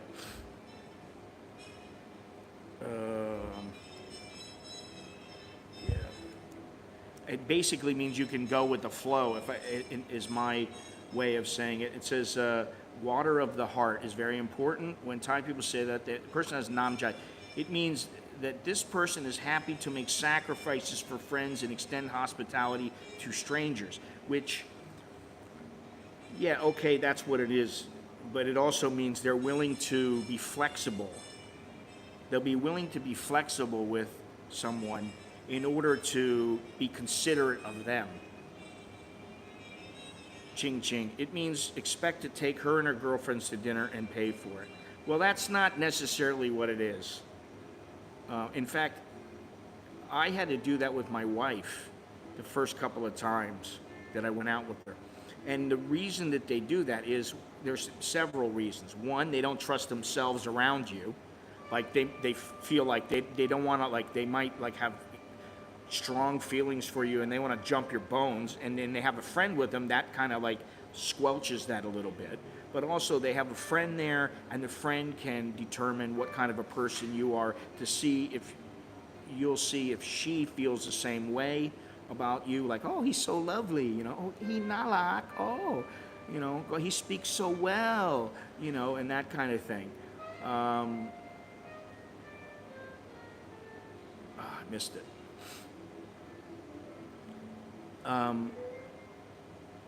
You know, and also for her own safety, because in some instances when, you know, a Thai guy takes out a Thai girl, maybe they don't know if they are 100% safe, and the same goes with a foreigner. You know, depends on where you are. Now, if you bring a Thai girl back to your apartment or your hotel or something, generally they're not going to pull a Desiree Washington. They kind of know. It means expect to take her and her girlfriends to take. I don't think that that's really how it applies, but it could maybe, I guess, Gennaro. I don't know, because I don't think about it, and you know, I mean, for me, it's the whole thing about some of these phrases is that I rarely use them, and nobody in my family really uses them. They're not often used unless you're trying to have a conversation with somebody who maybe you're getting into a relationship with, or you've got a friend and you're trying to get her to the friend to set you up with whoever the person is, something like that. I mean, I did it many times, and it can be irritating. Now, with my wife, it wasn't. It was really it didn't cost me much money, and you know, it wasn't like we're going to a J5 and I've got to pay a couple thousand baht for an omelet for 4 people instead of me and her. That's not how it was. And you know, I think you need to be careful about that, but it's all about financial standing, what kind of girl you're after, you know, are you going to land this kind of a girl, but I think that when you gotta expect that in the beginning. Now nowadays things are a little bit different. I mean, I'm talking about 25, 30 years ago and more. And if you wanted to get set up with some girl, you asked her friend. You got to be friends with her friend somehow, or a friend, and you got them to help set you up, and you would find out about them through an intermediary. You know, I'm not complaining about it, but I didn't understand it at first. Yeah, most people don't. And I was like, what? I gotta pay for this friend too? Well, why don't you pay for our own meal? You know, I mean, like, you kind of think that way, but that's the other thing is that, you know, like when you hear Jaidi, I was just talking with Longhorns about this yesterday. If you hear the phrase Jaidi, you know, if you hear it from a bar girl, or a girl who she's very poor, it might actually mean you're loose with your wallet. You don't have a problem opening up your wallet and being very, very, very generous. But if you're Jaidi with some girl who's got money, right, might really mean that you're just a good guy, you got a good heart, and you're a good person, you know.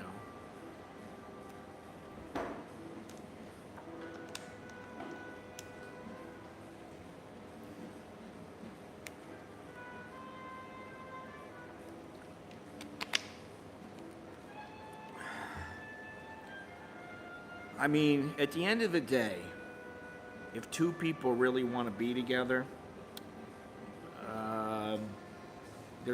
this lady told me, this older lady used to say this to me, if she really wants to be with you, wild horses couldn't drag her away from you. And I believe that. You know, I mean, it's a little different if you got a life sentence in some prison, and you know they're not allowing visits or something like that. You know, that's a different story.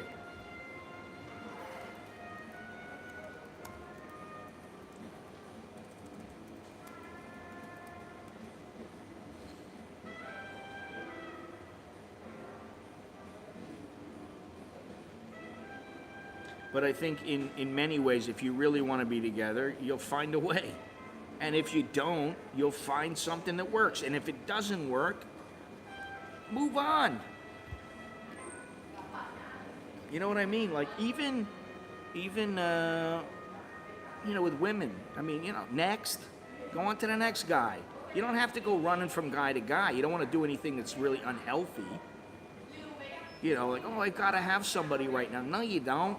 But, you know, there's nothing saying you can't go out on a date with a chick. You don't have to bone her. You don't have to sleep with her. You don't have to get intimate. You don't need to. I mean, if you want, you can just have a friend. And you know what? Maybe she has a friend that's better suited for you. So, you know, there's all kinds of ways to deal with it here, just like anywhere else. You know. So there's my thoughts on that. And Gennaro, you must be doing something right if you're scoring there in L.A. with Thai chicks. Because once they get to the United States, things change, you know.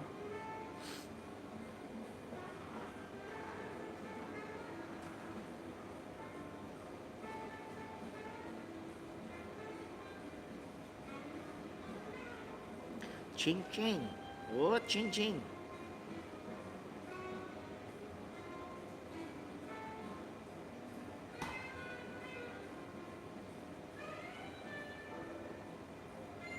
All right, so before I go any further, I did want to talk about this piece in International Living about the world's best places to retire in 2021. I'm not going to spend a whole lot of time on this because I know people prefer to talk about women, but I occasionally text my lady friend in Bangkok. Well, if it doesn't get intimate, then you might as well just write it off as, you know, like one of your buddies. And, you know, the difference between one of your buddies who's female and, in my case, or, you know, a heterosexual's case, the difference between that is is the sex. You know, that's what differentiates you from somebody else, you know. Morning, we need to get out of the ancient city. There are no hotties there. Drive faster, Longhorns. The exit is the other way. No, yes, no. Yeah, that's about how I feel. You know, I'm sorry that was a bit of a drag yesterday, but you know what? It goes to show you, hey, this is how it is, man. You know, this is how things are right now. And, you know, the more I think about it, the more I'm like, wait a minute, why did they even let us come in and not tell us, hey, nothing's open? Nothing's going on in here. There's no vendors. There's no nothing.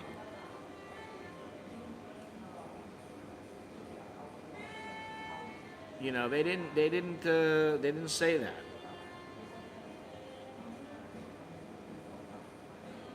All right, we're connected again. Good deal. There were no barista until we got outside of the place, and there was the old lady who was the barista.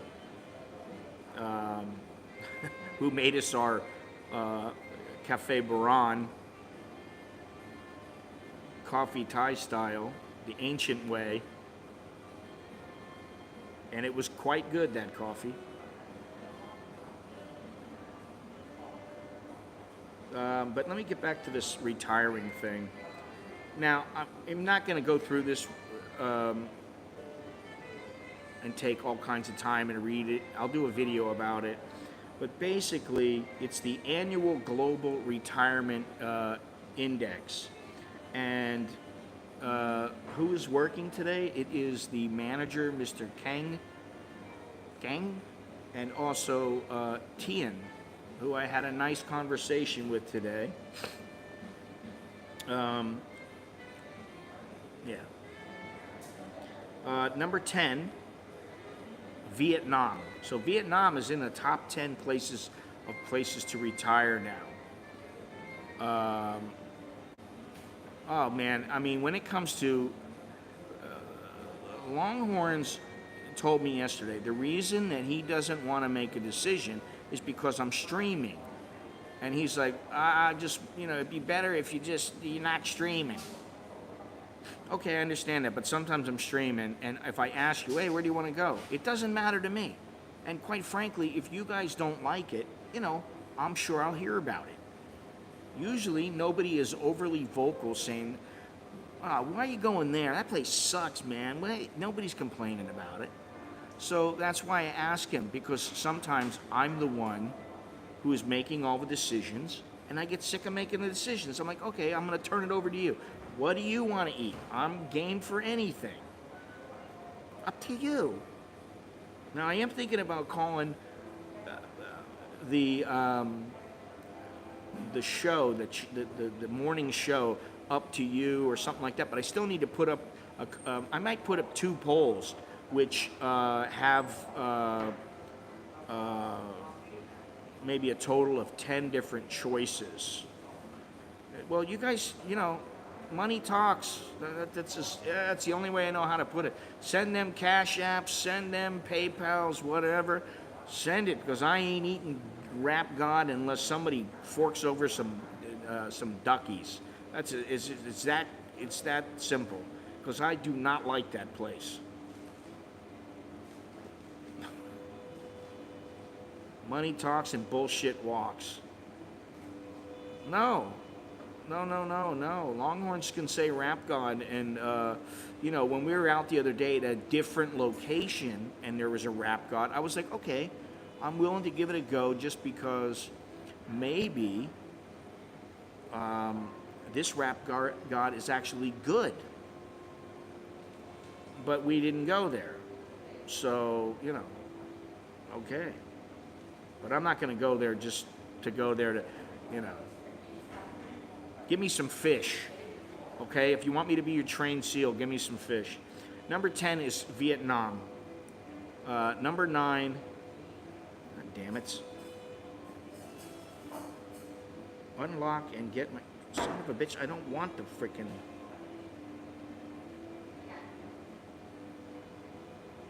Well, that was, number 9 is Malta, which is open for U.S. citizens. Number 8, God damn it. Number 8 is France.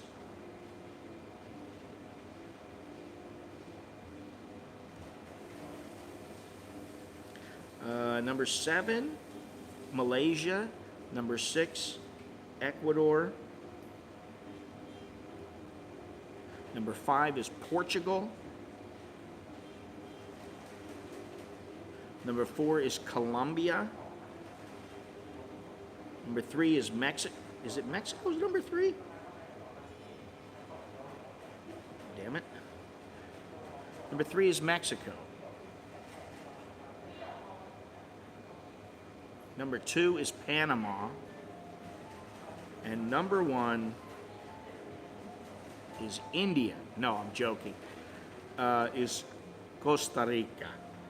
Costa Rica is number 1. Now, funny, but there is no Thailand on that list. I wonder why. I wonder why. I'm hoping that we've been talking about this for a while now. I'm really hoping that I can talk Longhorns into at least going to Canterbury with me, and maybe even going on a raft with me. It's only about a 2.5-hour rafting trip. Maybe I can get a longer one. I don't know. I'd like a little bit longer one. I told him 6 hours, and you would have thought that he was, he was trying to run a marathon. And I'm like, what do you think? What do you think I want to do if I'm going down the Ping River or the Chao Phraya River in a raft? we're going to have to be at it for hours and hours. I mean, you know, it's a long journey.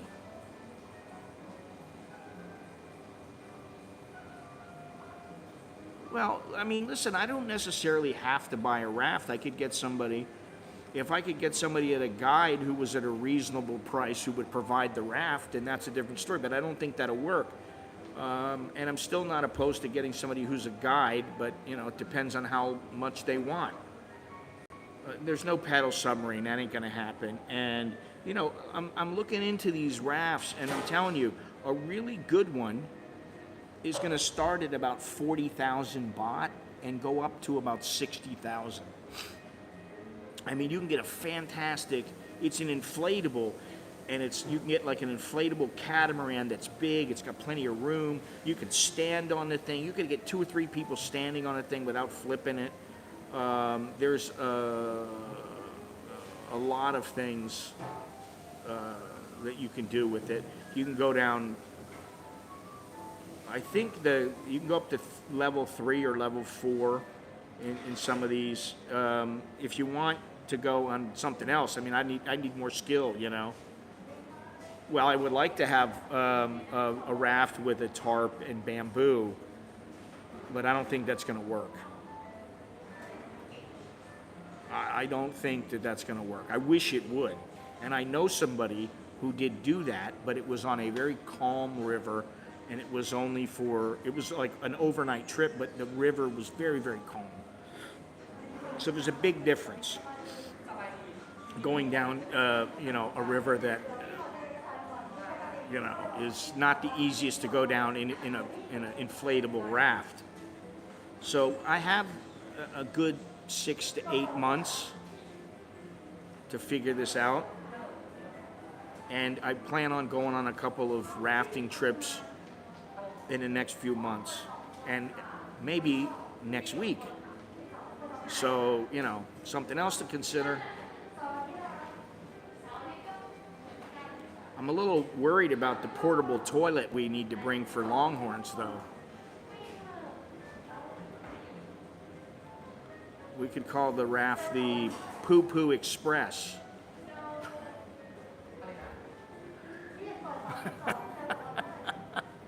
No, thank you.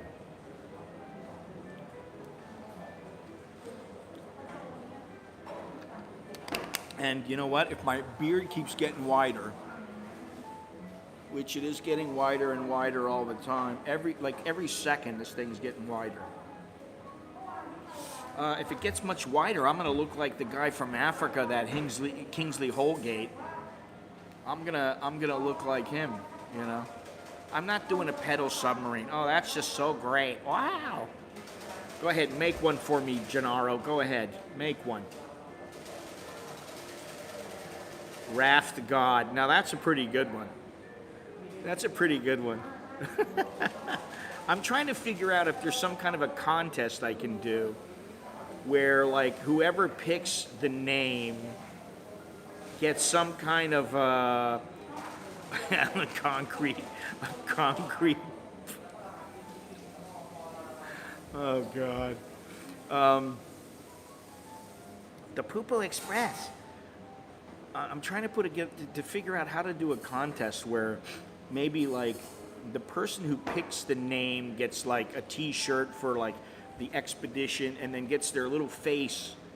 Like I get a sticker, like a waterproof sticker made up, and I get their face and their name put on the raft next to whatever the name is that they come up with. When you say raft, do you mean like a rubber dinghy? Well, they're called rafts. They're not called dinghies. Generally, they're called inflatable rafts. Now, let me see here. Maybe I can show you one of them. I'm going to have to try to make some kind of a decision so I can figure out how much money do I need, how am I going to do this, what's the deal, you know. It's hard for me to put a photo up right now. You know, I don't know about Chowderhead because I'm not really doing the whole Chowderhead thing anymore. And I don't know. I mean, yeah, maybe it works. I don't know. I got to think about that one. Oh, they're called dinghies in the UK. Well, let me see if I. Here we go. Is that what it is? It would be something like this, but what is the? I don't know.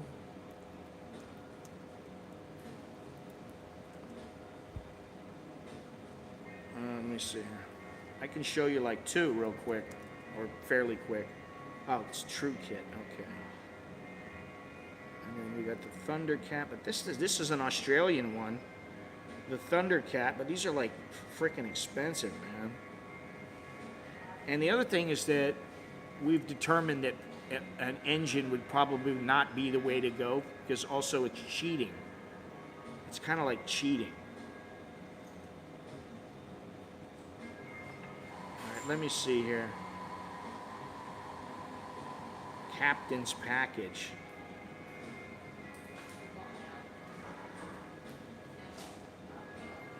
Choose your True Kit. Yeah, something like this. That's a kayak.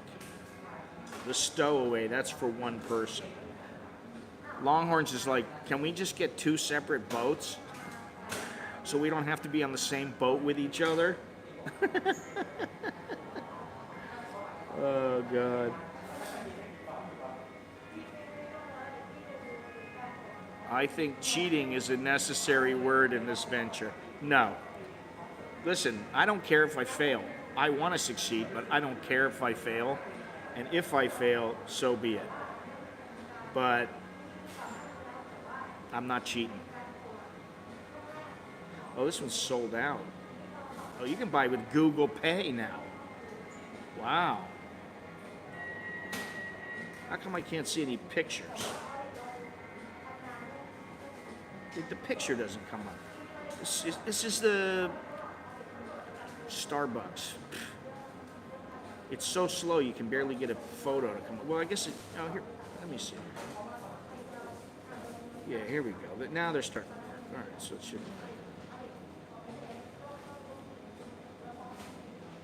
Anyway, I'm gonna just. I tell you what I'll do. I'll give you the link.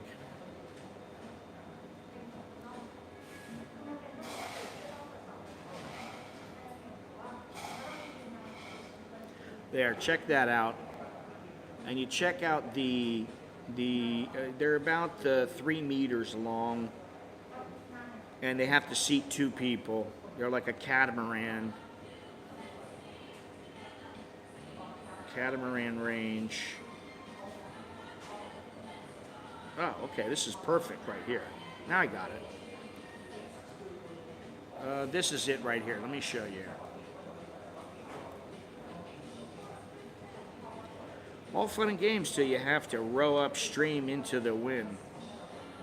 I know, which is why I'm thinking that maybe we need a little electric motor that if we run into a bind, we have it available.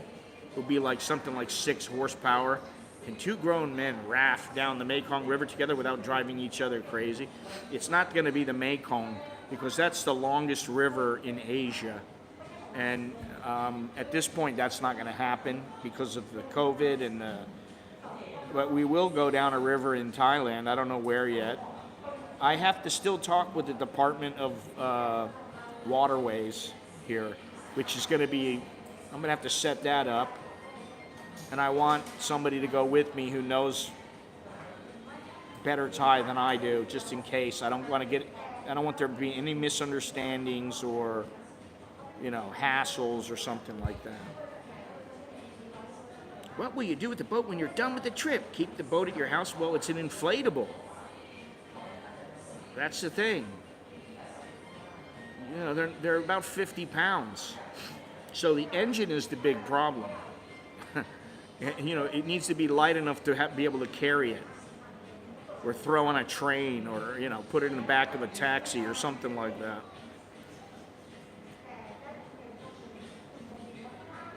I know Billy has a lot of wind, though. He's got a lot more wind than you might know. Taurai cup. Well, it depends because, like this one is $1,755 dollars, and you would need a motor. This other one is 20. This is a landing craft. That's not really what I want, but you would need. You can get one for about. Yeah, looked at what we call them dinghies here. Wow, not cheap. No, they're not cheap. Which is why I kind of want to do a few trips to get into it to see, okay, am I ready for this? Can I do this? What's the deal? Let me see their packages though, because this is only one place. They have that one, what is it, Intetext or something like that? Intetext, boats, rafts. Yeah, Intex. And those are cheap boats. The other thing is, could I get like three boats? I'll pay like $300 each, and you get like 3 boats, and you carry 2 of them on the boat. And if something happens and the thing goes down, you just whip out. You make sure you get to the side of the river, and you get the 2 boats out. You throw the one boat away, you pump up the other one, and then you go on your merry way. And you just go through boats. You could do it that way too.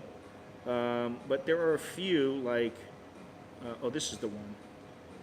Intex Mariner, Intex Excursion. I don't even know how much these cost. Some of them are like, $1,200, $1,400. They're even less. Like this is the Mariner 4 Intex. It's about $500. Well, if you're going downstream, that's the idea. You're not going to go upstream. If it will go viral if it goes down. I think so. I think people in Thailand will watch, especially if I brush up on my Thai. Yeah, these are the Intex. Now, what about the Saturns? The Saturns. And just by talking to people, obviously, it seems like there are some people that are interested. Saturn inflatable boats. The other thing is trying to get one inside of Thailand as opposed to importing one, because the import fees might be 50% of what, Now maybe I could talk to the tourism board.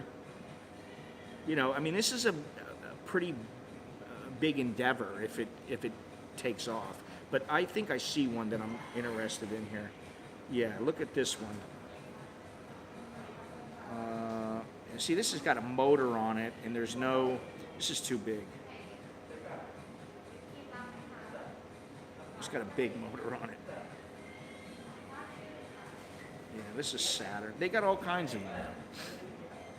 And I've done my research. I have a fair idea of what's good, what's not, what to look for. You want multiple compartments, like as many compartments of air as you can get. So if you pop one compartment, you can stay afloat. Maybe able to pick a second hand. But yeah, I did look at some, like bought and sold, and the one on Facebook, and there's a couple others where you can look in the classifieds. And you got to be careful with buying used rubber rafts, because who knows how many times they've been damaged. But there really are a lot of different brands. I do like the Huckleberry Fin. Yeah, everybody likes that one, but the thought of, well, that would be good too. You got a little gas burner, you got a little stove. See, there you go. This is the other thing. You want one that's going to be able to carry at least 500 kilograms. Which is, 1,100 pounds. Because, Longhorns and I are probably total about 190 kilograms, maybe 200 kilograms. And then you're going to have to carry, he's like, oh, if you want some water or you want something to eat, we'll just have to pull over on the side of the river. I'm like, dude, there might not be any villages or people that have a place to eat or drink. There might not be any. I want to have some water on the boat. I want to have a little bit of food. You're gonna need camera equipment. I gotta get a GoPro. You gotta have coffee supplies, and a gas burner would be a good idea, and a tent would be a good idea, and at least a cheap sleeping bag would be a good idea. I don't know about the undertows. Longhorn said the undertow kind of turned him off. The undertow at Starbucks Reserve turned him off from coffee, which I find to be a bit strange. But you know, the other thing is that I just was telling my wife, I said, listen, I think I need to go back to FBT, and I need to start on the rowing machine. You know, I mean, I think it's smart to be able to row, and then also to have like an electric motor or something, which means you got to have a battery. There's more weight. So this is something that you really need to think of. This is not something I can just go and do. And I thought about going down the Mekong before, but I'm game for it. But quite honestly, I need more experience. And that's why I need to talk to some people. I need to start doing this a little more often. So that's why next week I'm suggesting that Longhorns goes along with me. And he's like, oh, I don't know if I get hurt. And I said, you're not going to get hurt. It's a 2.5-hour rafting trip. It's not a big deal, you know. Fin reflection.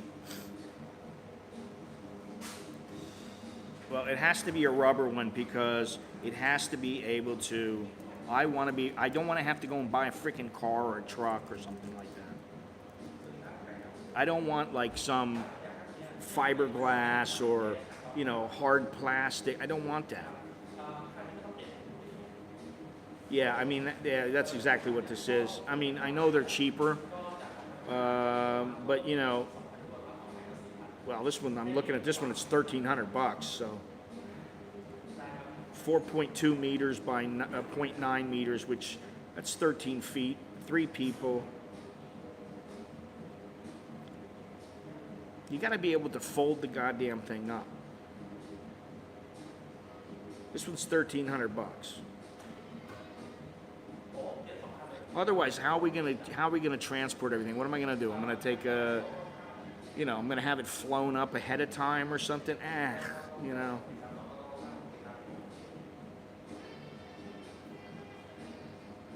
Oh, listen, I got a little. I'll put up a little link for a video that you guys should like. You should like that. Is Longhorns really interested in this adventure? If I do everything necessary, I think he'll do it. I think he'll do it just to do it. He says, oh, I'm worried about this, I'm worried about that. But at the end of the day, I think if it comes down to it and he sees everything gets done, like, first of all, I get a good boat, a good raft, and he thinks that everything is in place, I think he'll do it. If I don't have my shit together, then I don't want to do it. And that's why, listen, if I wanted to go to the Congo, I could have bought a ticket and gone to the Congo.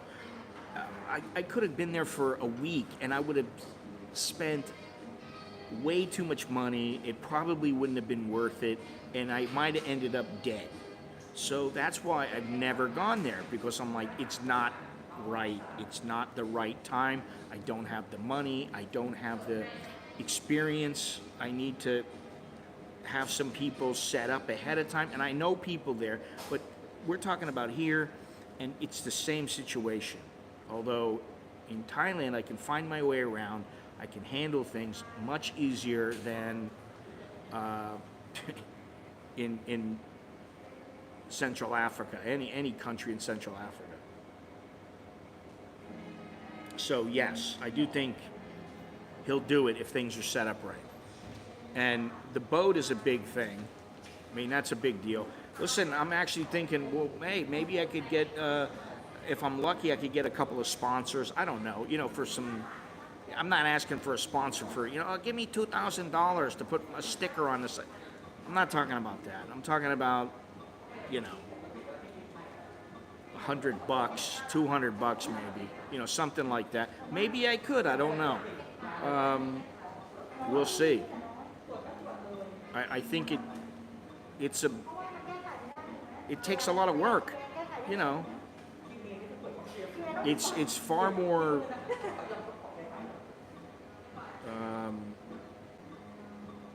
I don't want to use the word difficult. Logistically, it's something that takes a lot of insight. And actually, if any of you guys knows anybody who's done some, I know that what's his name, Jim, said he's done some trips down like the Mun River and the Chin River. No, it's the motor would not be too cumbersome. There's these things are, they're rated at a certain weight, and they're rated for certain sizes of motors. And actually, you can some of the other things you can get is you can get like a running light. You can get in the back. You can get wheels that they have screws in the thing, holes in it, so where you can bolt in wheels, so that if you just lift the thing up, you can just roll it. There's all kinds of little, and they all cost money, which, I've already started saving. I'm putting money away for it. And, that's a good thing. A good deal.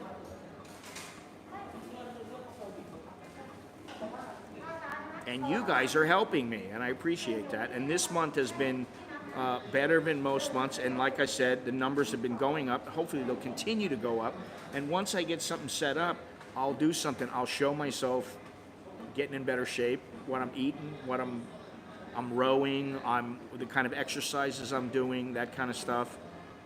I say, where's the coffee, boy? I say, hey, boy, get me some of that coffee over there. Where's the Sarnies? Maybe we can get Sarnies to sponsor us. Listen, if I do like 3 trips, 4 trips, and I start getting pretty proficient with a raft, and I talk to people and I look at everything, I would hit them up. I'll be like, all we ask for is a bit of coffee, and we'll put the sticker to your, make up a sticker for you. And you make up a sticker, and we'll put it on the boat. That thing will be plastered with all kinds of stickers. A GoPro or 2. Some live streams on the calm parts of the water. I helped to boost your numbers. Did I bring you here, Pebble? Well, thank you very much. I appreciate it. And you are also a sponsor through my YouTube channel, so I appreciate that. If anybody else wants to be a sponsor, you just hit the join button below the video window, below the thumbs up, thumbs down, and you can become a sponsor. You can also do it through Patreon. You can also do it through Buy Me a Coffee, Buy Me a Rubber Raft, Buy Me a Rubber Ducky. You can do it through those places. You can do it through crypto, any like Bitcoin and stuff like that. I got Life's an Adventure t-shirts delivered yesterday. Thank you very much. Yeah, I like those. I may be doing another one of those, and I got another idea for a shirt.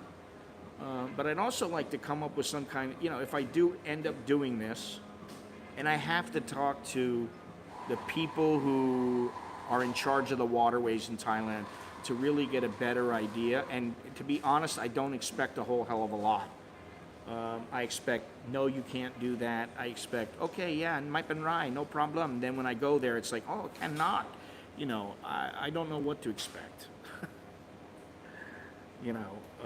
But I think that,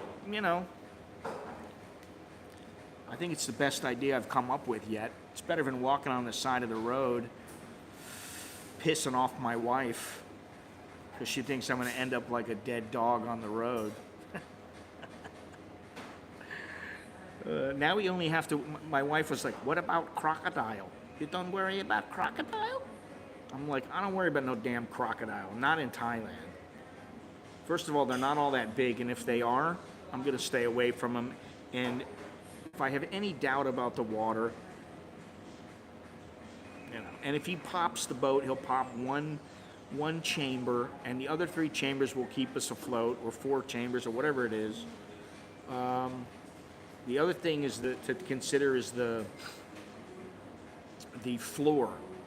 Is it rigid or is it inflatable? Which inflatable is very good, and the stability of the boat. So I've been looking into it. When I was younger, I spent a fair amount of time on boats, and I know a little bit, probably enough to get in trouble, but I will learn more.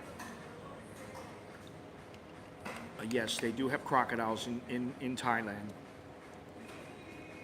Siamese crocodiles. I don't know, you know, how, let me see something here, because I don't think they get all that big, but I think they get big enough to where they could cause you some damage. For sure. Medium-sized freshwater crocodile, native to Indonesia, Thailand, Vietnam, Cambodia, Laos, Malaysia, Brunei. The species is critically endangered and already extirpated from many regions. They get, let's see how big do they get.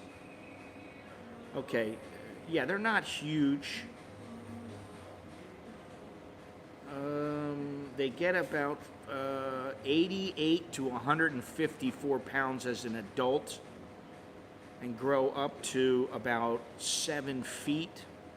If they're female, they get up to about 10 feet and weigh about 330 pounds. Now that one, if it's a female and you're like near her nest, she will kill you. So that's something else to think about. And it's in slow-moving rivers, streams, and lakes. So it might not be the best idea to go swimming unless you know it's a safe area.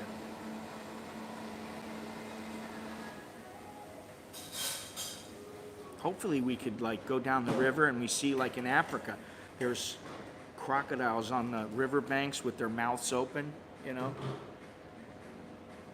to release their heat. You would not think you have to register a raft. Who knows the hoops you have to jump through. I don't think you do have to here. I think if you have a motor, you're going to have to.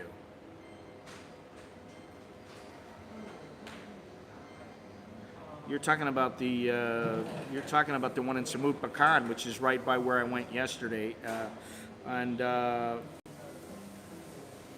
is a huge croc farm, and several women have jumped in to their death because they were distraught over a relationship gone wrong.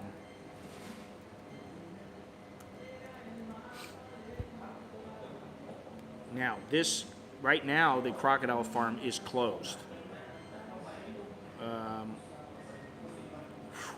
They have a 19-foot crocodile there that weighs 1,114 kilograms.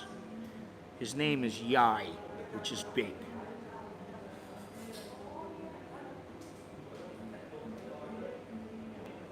There have been 3 suicides at the facility involving women jumping into the crocodile pond and being eaten alive. 2002, 2014, and apparently there was one in 1992.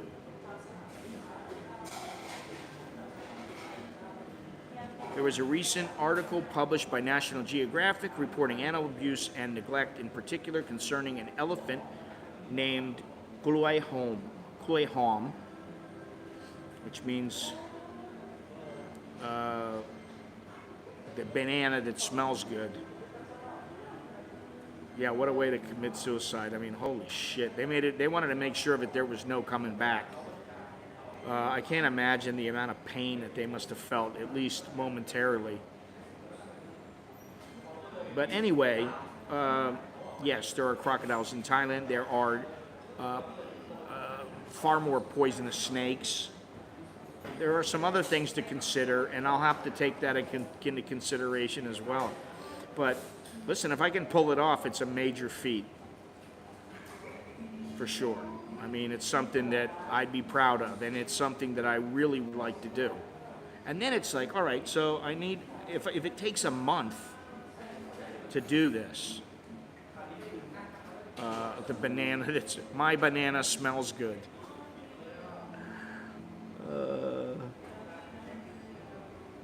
Good smelling banana. God, can you believe that?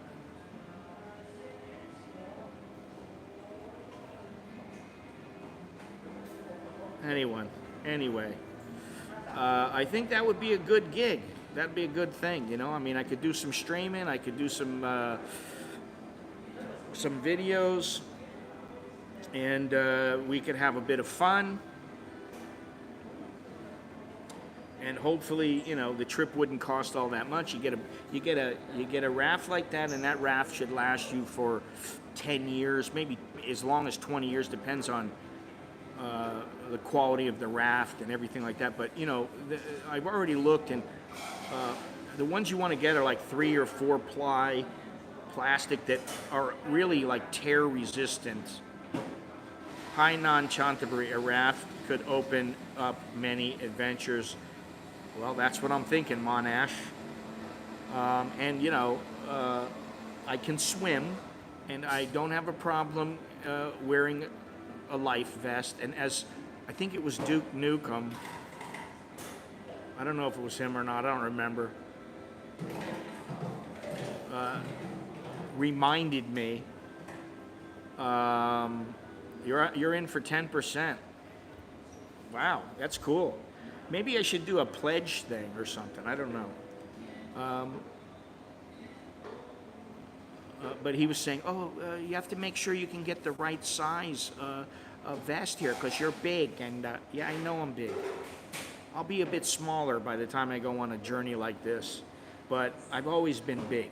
And I don't mean my gut. I mean, I've always had big shoulders and big arms and big legs and big everything.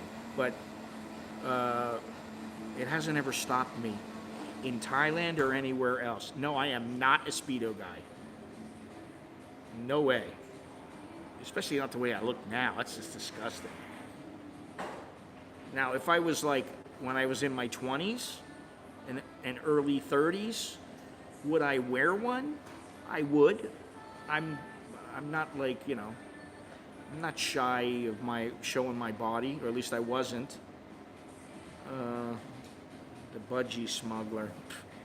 Anytime you put smuggler, that's not good. I'm actually looking for some new underwear, and you know I can get the Manscaped, but Longhorns has recommended Under Armour. I don't know, and I can get them here probably if I can get my size, which would be like XL. You know, so good things ahead, man. Good things ahead. Now, hopefully I can get Longhorns to go to Chantaburi, which, oh, that's what you call Speedos. I got you. Budgie smugglers. What else was I going to say? I don't even know. I like the thought of this. Now, once you put the boat in the water and you go, that's my boat, I'm responsible for getting down the river. How can I get down the river? Are we going to be safe? Because I don't want anything happening to Longhorns. You know. Professor Nukem. Hey, Professor. But man, that would be a hell of a journey. And you know, there is such a thing as figuring out, okay, how many miles or kilometers can I go in a day? How far is this? Are there dams? That's my concern. Dams, is there any area that's really, really rough or impassable? Are we going to have to break it down and then carry it? There's so many things to think about. And I saw a guy that did it down the Mississippi River. And you know, and is there flooding? And if there's flooding, is there debris? And how much debris is there? Is it going to tear into the boat? Most of the time, a log, from what I've been reading and from what I know, a simple log is not going to tear apart the hull of a inflatable boat. It's a good inflatable boat. I'm not talking about one of these, you know, $10 ones. It's not going to rip it up. Now, if you got a bunch of sharp rocks, you know, you might tear a couple of layers, or it might go all the way in, and then you can fix it. But, you know, how many times can you fix a boat? You know, very useful in. Yeah, that's why I don't want to put smuggling on the boat. You don't put the word smuggle and boat on any boat, because then they're going to be tearing up your boat trying to find something that you might be smuggling. Or if it takes off without you, that was my boat. Well, there are ways around that. You know.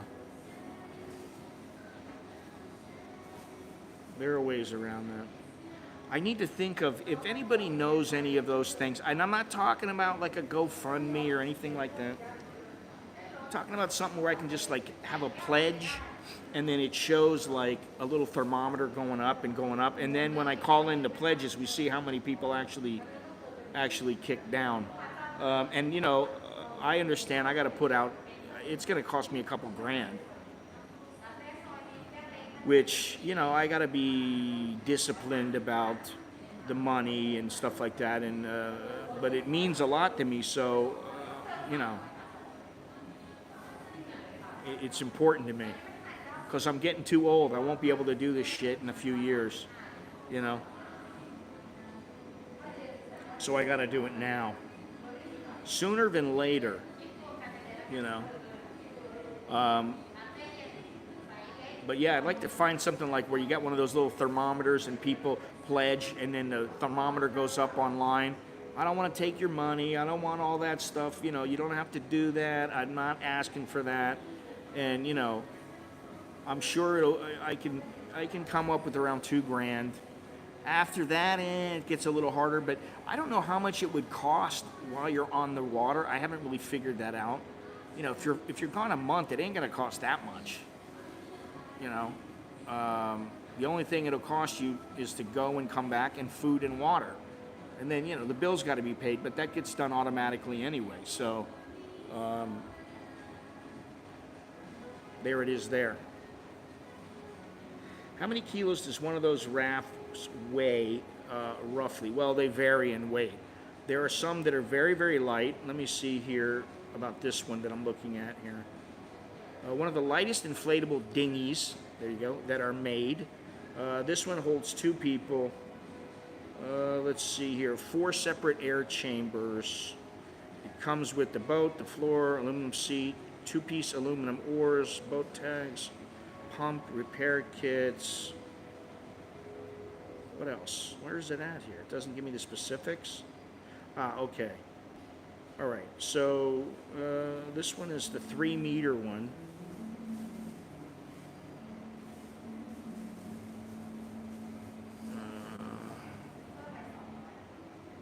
Let's see the weight on this thing. Okay, this one, the 3-meter one, is 30 kilograms, so it's about 65 pounds, 66 pounds, which is not really all that light, but you can get one that's a little bit smaller, and it's 24 kilograms. And the capacity is for the Navigator 300, which is 3 meters long, it's about 10 feet. It holds 500 kilograms, and for the other one, it holds 350 kilograms, which is probably enough, but 500 kilograms is better. That's 1,100 pounds it holds. So there you go there. But you know, you can get some that are 50 pounds. You know, or some of them are as much as 100. You know, they go up to about 100 pounds. So interesting. How did you meet your wife? How many times I gotta fucking say this? It's none of your business, first of all. Okay? But second of all, I've already told the story a million times. And I'm not gonna tell it again. 500 kilograms is plenty. I mean, we don't weigh all that much. You know, he's a big guy. Longhorn's is a big guy, and I'm not a little guy. I'm a short guy, but I'm not a little guy. And so, you know, our weights are nothing to be concerned about. It's any kind of gear that you need to bring that's a concern. But I don't think it would be. I even think that 350 kilograms is probably more than enough. But you don't want to get towards the max, and then it slows down the boat, and it inhibits the handling of the vessel. So.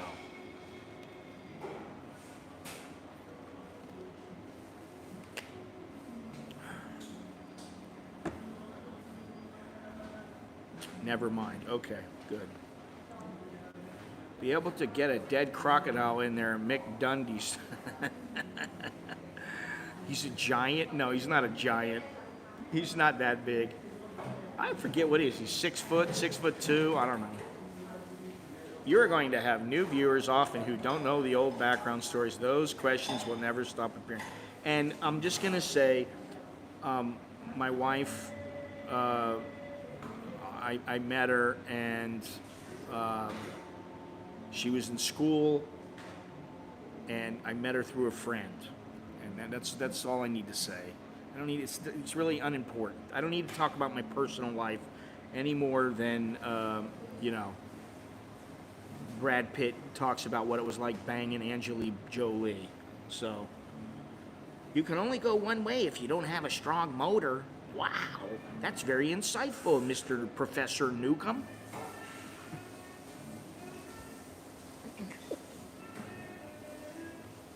It's so insightful of you. Listen, I'm not going upstream. It's not going to happen. And if it does happen, then, you know, we'll deal with it. But the motor that I would get would probably, if indeed I do get a motor, which I think it's a good idea, it's not going to be all that big. It'll be maybe 6 horsepower. I don't even know if it would be 10 or 12, but I think probably less than that. And there's always an electric motor, you know. I don't know. I have to really, you know, this is what I mean. This is a very complex kind of a mission. I don't know, but I'm gonna say that you're probably right. Take lots of shampoo and soap on the raft. I don't want to know. I don't want to know, Stephen.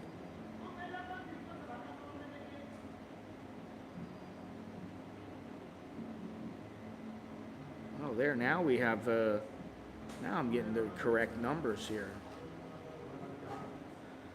Oh, me so hungry.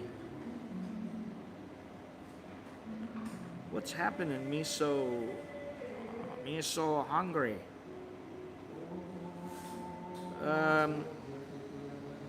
Well, you're at the very end of the stream. In fact, I'm already going past what I said I was going to do. And you know, you get it right in at the buzzer there, Chris. Thank you very much. I appreciate that. #1 fan. I love it. Thank you very much. All this helps. And I gotta tell you that I don't know how I'm starting to get back. I'm getting closer to when I originally started the channel and things took off with the Chowderhead videos and the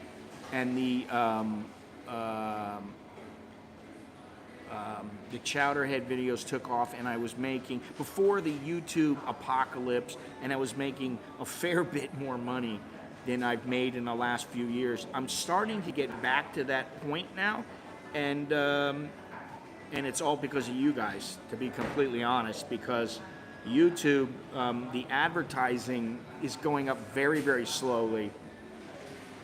But the memberships and the super chats and the PayPals and everything else, the T-shirt sales, all that stuff, the book sales, even I still sell books after all these years, and I just have not had the time to do what I needed to do when it comes to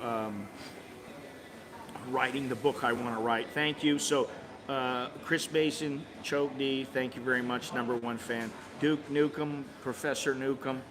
I know I give you a hard time, but thanks for the buck. I appreciate that. I'll throw you out, buck. Thank you, appreciate it. Choke D to you. And JRD, thank you for being a member and throwing me some Mexican peso. I appreciate that. I like getting paid in different currencies. I feel so, as they say here, I'm so international now. I like that, Professor Newcomb. I like that little icon he had, emoji, with the little eyepiece. It's like he's like a little professor. I'm gonna call him Professor Newcomb from now on.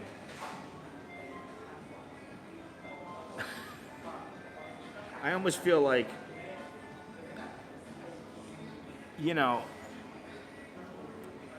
I have to do this. I had to do the walk. And my wife was like, man, she was not happy once I said, oh, it's going to take a few more months, but I'll come home every once in a while. She was not happy about that at all. And then my kids were like, you know, you're not around all that much anymore, and we do kind of miss you. I was like, really? I don't know. You know. That's the thing, you know. Oh, thank you, Mr. Manash. A few soapies, whitewater rafting, all part of training at Sabai-land. Well, I tell you what, I'll get some little old toothless lady on the side of the river, and I'll throw her, you know, $5 Aussie or whatever she requires, and I'll let her give Longhorns a soapy, because he's single, he can do that and get away with it, and I'm sure he's happy to have any hands on him, so I think things will be fine. But yeah, I'm looking forward to this, and I'm actually looking forward to next week. I really am. Whether Longhorns goes or not, I'm looking forward to it. It could be a lot of fun.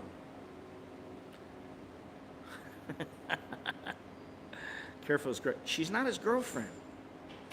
He doesn't have a girlfriend. You need to know if you can stay on the raft naked. Well, I'm not going to stay on the raft naked. I did tell Longhorns, listen, maybe it's better we just stay on the raft.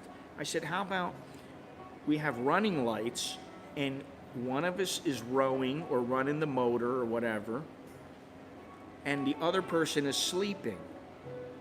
And he's like, don't you know anybody else to do this? And I'm like, well, maybe, but like, they're not as adventurous as you. Don't let him fool you. Longhorns is an adventurer. He wants that adrenaline buzz. I know it because I can feel it. What is that? Naked and Afraid? Or what is it? Naked and what? What the hell was the name of that show? I never watched it, by the way, but this sounds like rafting music, if you can hear it.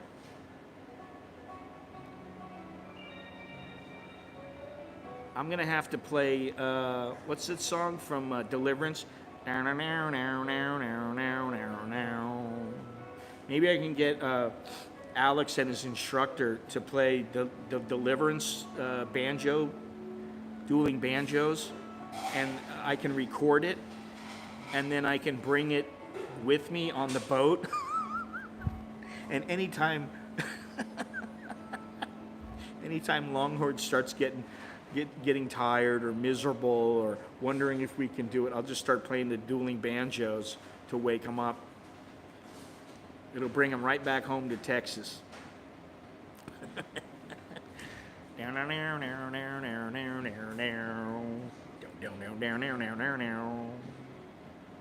Copyright.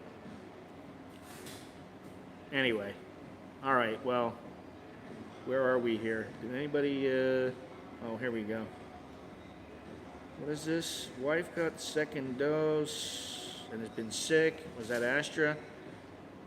Astra dose, you back in Pattaya? No, they gave her Sinovac. We'll be back in Pattaya on Saturday. Okay, got it. That lad that played banjo in that film grew up to be Joe Biden. Oh, God. You know, that guy that got, apparently they helped that guy out. They paid him. And then I guess they, you know, that was it. He was done. They didn't do anything else for him or whatever. I don't know what the whole story was, but I think he's still alive, that guy. You know, the kid. He's not a kid anymore. Longhorn's is ex-military, isn't he? A navigator extraordinary. Well, I'm ex-military as well, but I'm not ex-army. And to be completely honest, I have faith in myself. You know, really. I mean, I say that I might sound facetious or whatever, but it's the truth. I'm confident in myself. Even if I'm up on a zip line, I'm confident that I won't die. So that's why I did the zip line in Koh Chang. Even if I did end up with the line between my legs and up my ass crack, which was not pleasant. I was confident I won't die, just do it, go for it. And I did have many successes in that ziplining adventure. But I had the failure where the line went up my ass crack, and that was not fun. I believe I'm going there next week, sometime in the middle of next week. So, about a week.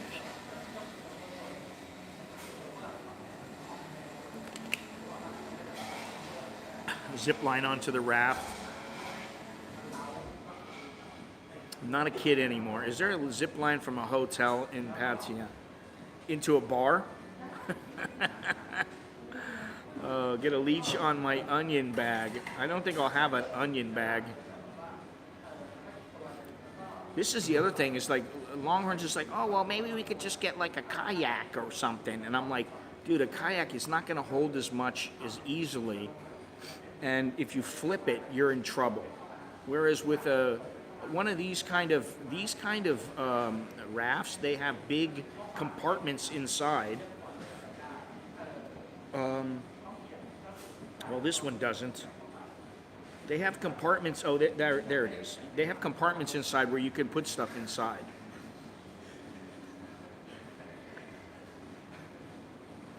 Bear Grylls Adventures. I don't know. I like to think of it as you know what?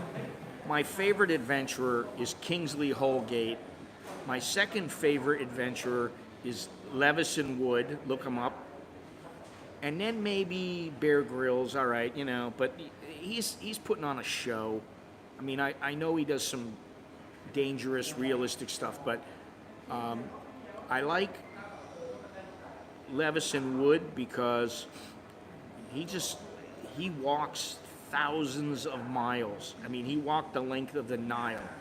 And I like Kingsley Holgate because he's older and he uses a vehicle to get around, but he goes from place to place, and somehow he's still alive after going through all these dangerous places. He just came back from Sudan. Was it Sudan? Sudan or Somalia. He just came back. Or dropped from a helicopter into a raft.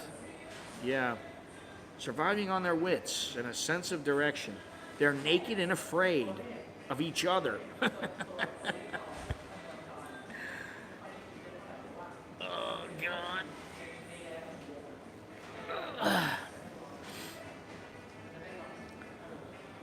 Anyway.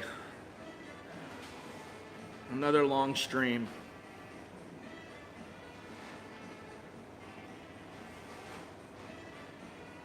I've never seen a helicopter in Thailand. I have. I've seen helicopters in Thailand. I've been in helicopters twice. And, you know,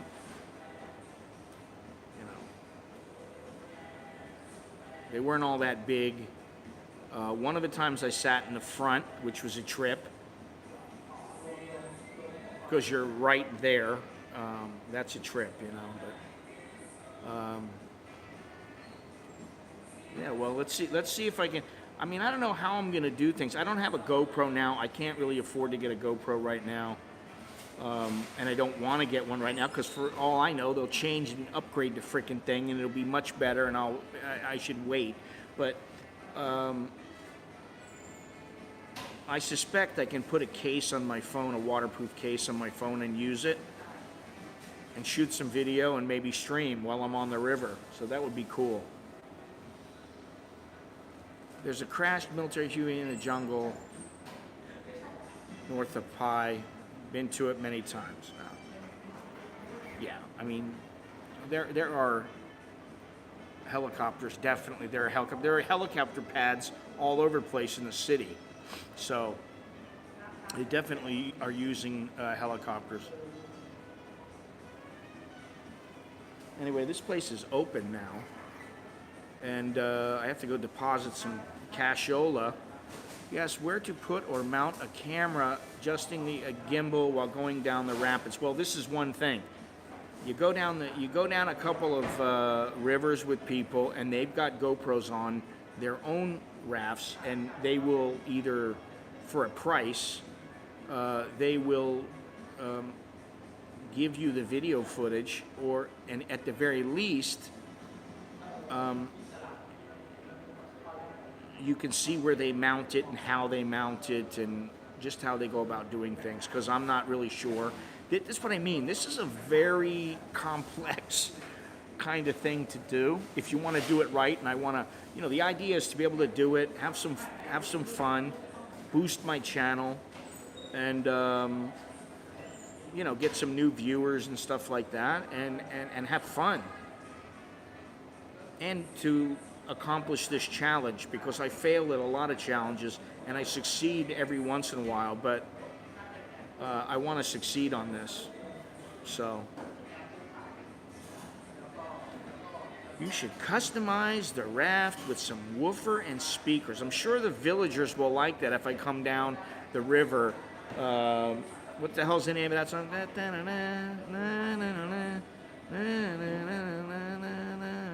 It ain't you, it ain't me, it ain't me.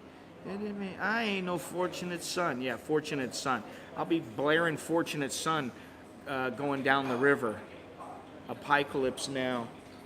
I'll be playing some Creedence Clearwater going down the river. Are we in Vietnam yet? Is the war over? I don't remember any Vietnamese now. I'll have to remember a couple of words of Vietnamese and go. Ty's are gonna look at me and go, "What the?" And then you tell him, "I'm in the jungle. I've been in the jungle for the last God, it's almost 50 years now."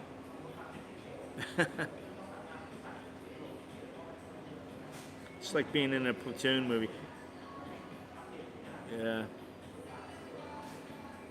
And then I don't want to get ahead of myself. I don't want to get ahead of myself, but if things clear up and Longhorns and I are successful, he doesn't know it, but we're going to the Mekong. Now that will be a much more complex trip. Or we could go down a river in Myanmar. There is a river, I can't remember the name of that river. Let me see here. But there is a long river in Myanmar. What's the name of it? The Irrawaddy. Duh. I can't believe I don't remember that. It's 2,170 kilometers. Ooh, man. That's funny.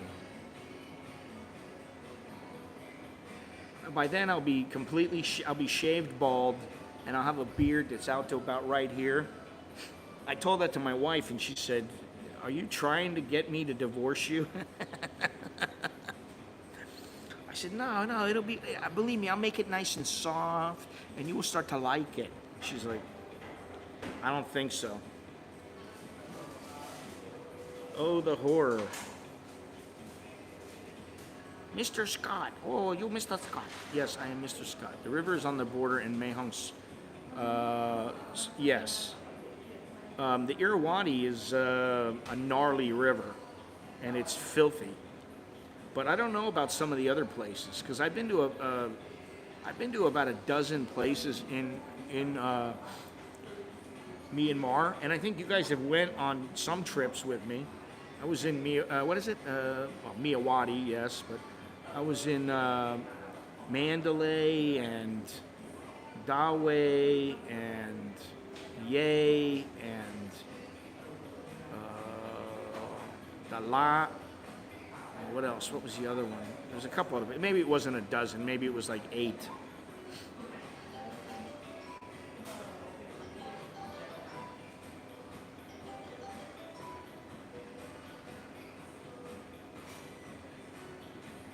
Could I raft over to Laos? I think that would be, I'm sure it's possible, but you'd have to do it the right way, or then it's like, what are you trying to do, sneak in?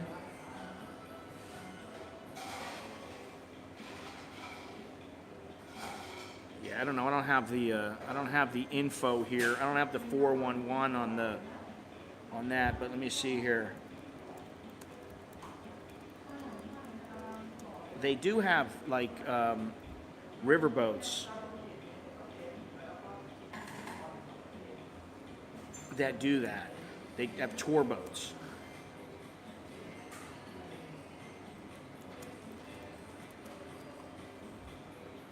Yeah, taking the slow boat you go from Hoi Chai, Thailand to Luang Prabang, Laos. You can take a boat. So it depends on where you go and all this other kind of stuff. But anyway, listen, I gotta go. All right, I've done this stream far too long. Especially when I say I'm only gonna do an hour and a half to 2 hours. I need to be a little more professional and stick to it. But then we all know I'm a rank amateur trying to masquerade as a professional. Yeah, that could be something that could be done, and but it also, you're leaving the country, so the COVID situation has to be cleared up. The entering and leaving has to be cleared up. There's a lot of things to consider. So, but anyway, we need to be encircled by Laos water police and Thai police. Yes, so that would be great. Live streaming is addictive. I don't know if it's addictive on my part. Maybe I can see people being addicted to different live streaming from different parts of the world. I can see that. I don't really get into other people's live streams. I just don't. I watch documentaries mostly, and that's about it. But anyway, I gotta go. All right, so time's up. Time to go. Please leave a thumbs up if you haven't done so already. Remember to subscribe. Click that notification bell. Or don't, up to you. Yeah, do that. Go down in the description and check it out. There's a host of ways to, even $1 helps. $1 or $2 helps. And if you want something specifically noted for, or tagged, or whatever you say, for the trip, let me know. If that's what you want, that's what I'll spend it on, okay? So, until next time, I'm Scott. I'm an American in Bangkok. Chok di leo jerken mai. That's good luck and see you later. And yeah, if you got any questions or anything like that, go down below. You can email me. It's an americaninbangkok@gmail.com. And I'll see you guys later. Yeah, Chok di jerken mai and all that good stuff, all right? Ciao.